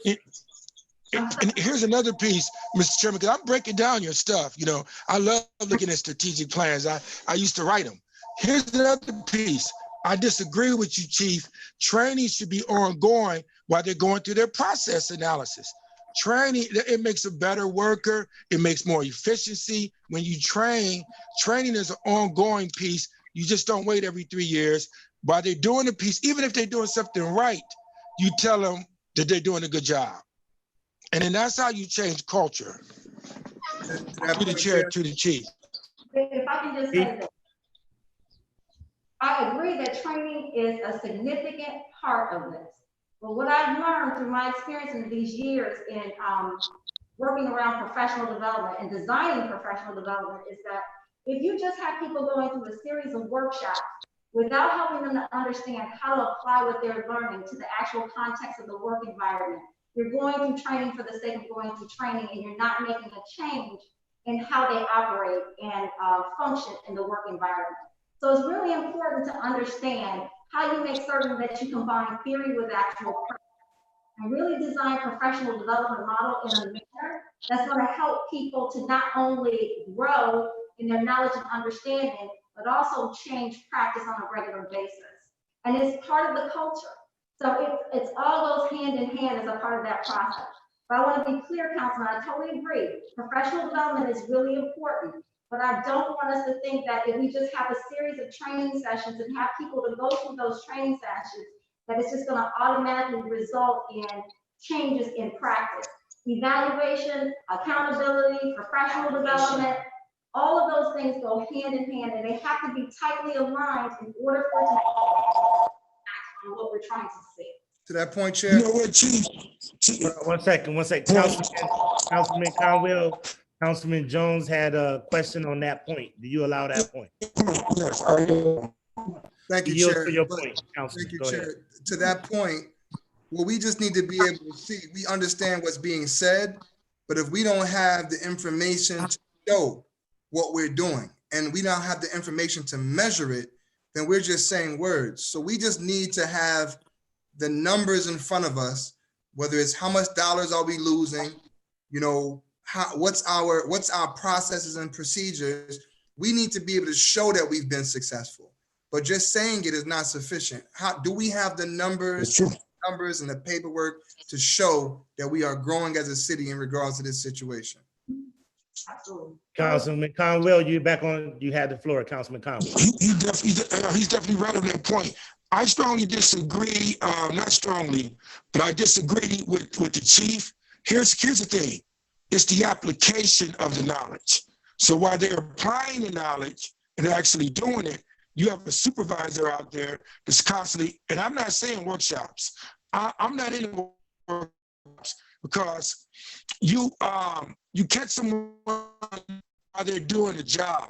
It's the application. Here's another example, frontline workers. How do you manage frontline workers that leave the city of Cleveland in streets, frontline workers that's in, there's police officers, whatever the case may be, the sergeant got to manage the police, or whatever the case may be, while they're doing the application. It's how you apply the knowledge. It's wrong, then that's how you change culture from the training and not just in the workshops. To the chair. So Chief Martin, and then we're gonna start to wrap up after this because I do have one more question and want to make sure I get that in with Councilman Brancatelli. Chief Martin, go ahead. Again, Councilman, I think that some elements of what you're conveying to me overlap with what I'm saying. what I've learned over the years, and especially in my other worlds, dealing with as education, K-12 education, and being responsible for designing professional development district-wide, is that again, if you just have professional development without allowing for that opportunity for the application, for people to make certain they have an opportunity to practice in a structured environment and get that feedback and support, then you're just training for the sake of going through training. And so that's what we're saying, is that we are going to lay out a different infrastructure when we're looking at what does professional development need to look like and entail across the city. Mr. Chair, I'm not saying that. I'm saying while they're applying their knowledge, you catch them and doing the application while they're working. And then that's how you do it. All right, Chief, if we could, that's part of, I think, what Councilman Conwell is really following up. If we can make sure we have a follow-up on how that training applies and how that works, because Councilman Conwell is very thorough in his examination of those kind of matters. So if you could make sure in your report that you follow up with us, that you can make sure you include how that training is going to be applied and the practical application of that will happen. As well, Mr. Chairman, as well as the separation pay that when these workers left, how much did it cost? Any separation pay in any of those numbers, if you could do that cost benefit analysis for us, it'd be great, okay? Thank you Thank you so much. Thank you for your points, appreciate it. And I do agree, you are very good at really trying to make sure that everybody knows that we can't manage what we can't measure. And data means dollars. It's important. Right. Councilman Anthony Brancatelli, you have the floor. Councilman Brancatelli. Thank you, Mr. Chairman. Just a couple of quick follow-ups and a question, and certainly thank you for the presentation today. I know we have a long road ahead of us. A couple of concerns I wanted to raise as we're going through these changes. I know you, Mr. Chairman, you've been working hard around the lead legislation, and we have some new laws that are proposed to be enacted starting March. Just a question that are we still placarding homes at the current time? And I'd asked for an update of placarding for the past couple of years, if that's forthcoming. Director Kimball. Director Kimball. Yes, through the chair to the councilman, during the pandemic, we did stop placarding home because of circumstances. We didn't stop going through the process of issuing the second orders, which means we're still issuing the letters of non-compliant landlords in order to vacate. We're just not physically going out there placarding those properties.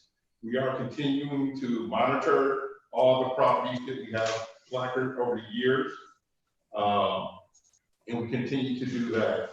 But we will begin to resume that probably within the next couple of weeks.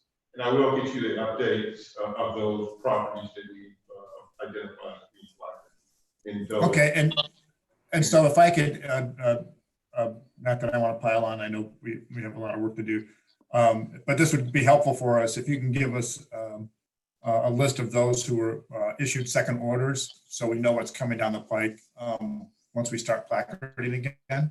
That would be helpful. And then second, are we still, given the pandemic, are we still out there doing lead inspections? Is that still occurring? Director? To the director, are you referring to lead inspections? Yes. Yes. So for lead inspections, we did cease those for a period of time.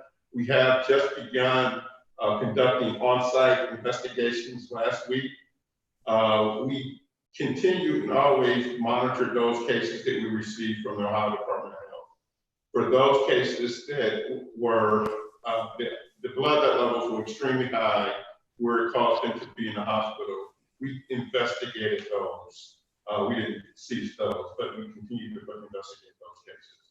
So Director, you've been doing the lead assessments then on those, and what's been the volume of those cases? Can you repeat that? So you're doing lead assessments and investigating those that have been reported by the state. with elevated levels. What's been the volume of those? I know we were peaking at around 450, 500 a year. Right. So I think we're close to 200 new referrals for this year. Those would be new cases that we received. So we are on target to probably be a little over 300 for this year. Okay. So, and I know we've had this discussion around, obviously these are with HIPAA regulations in terms of sharing information, but once the second orders are issued specifically about a property or a property gets placarded, then that's where we can share that information. So I'll be curious to see the second orders as well as the list of the placard homes. And then just a question, I'm not sure who Mr. Chairman this gets directed to, but the concerns around what does this mean to our budget? And I know the council president, or I forget who had mentioned something around our general fund budget, but what are some of the implications? I mean, we have a lot of vacancies to fill. My concern is that we're adding more staff, and I think Councilman Bashir Jones mentioned we haven't taken any staff away. Do we have a sense of the budget implications going into 2021 by this restructuring and the shuffling around of staff? Chief Martin Thompson.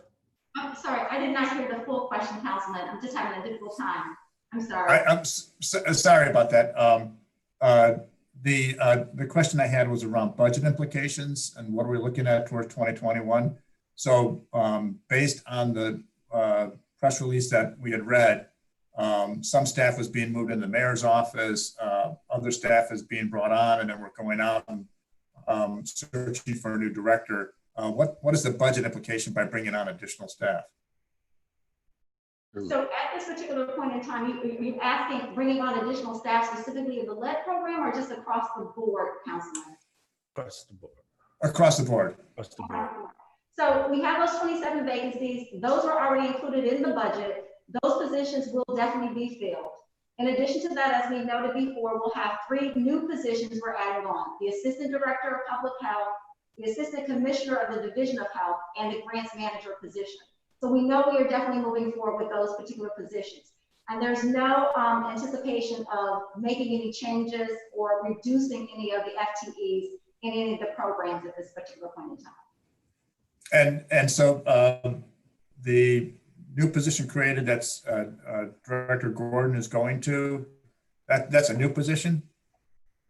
So Councilman, that is a special assistant to the mayor position. And so that was already an FTE that was allocated there. So that position was already created, and she's. So I don't recall seeing that title before. I'm sorry, could you say that again? I don't recall seeing that title before. The title is, I thought that was a newly created. so the title is new, Councilman. However, the FTE Okay. is already there. Okay, so there's a position that's not being filled that is going into that slot.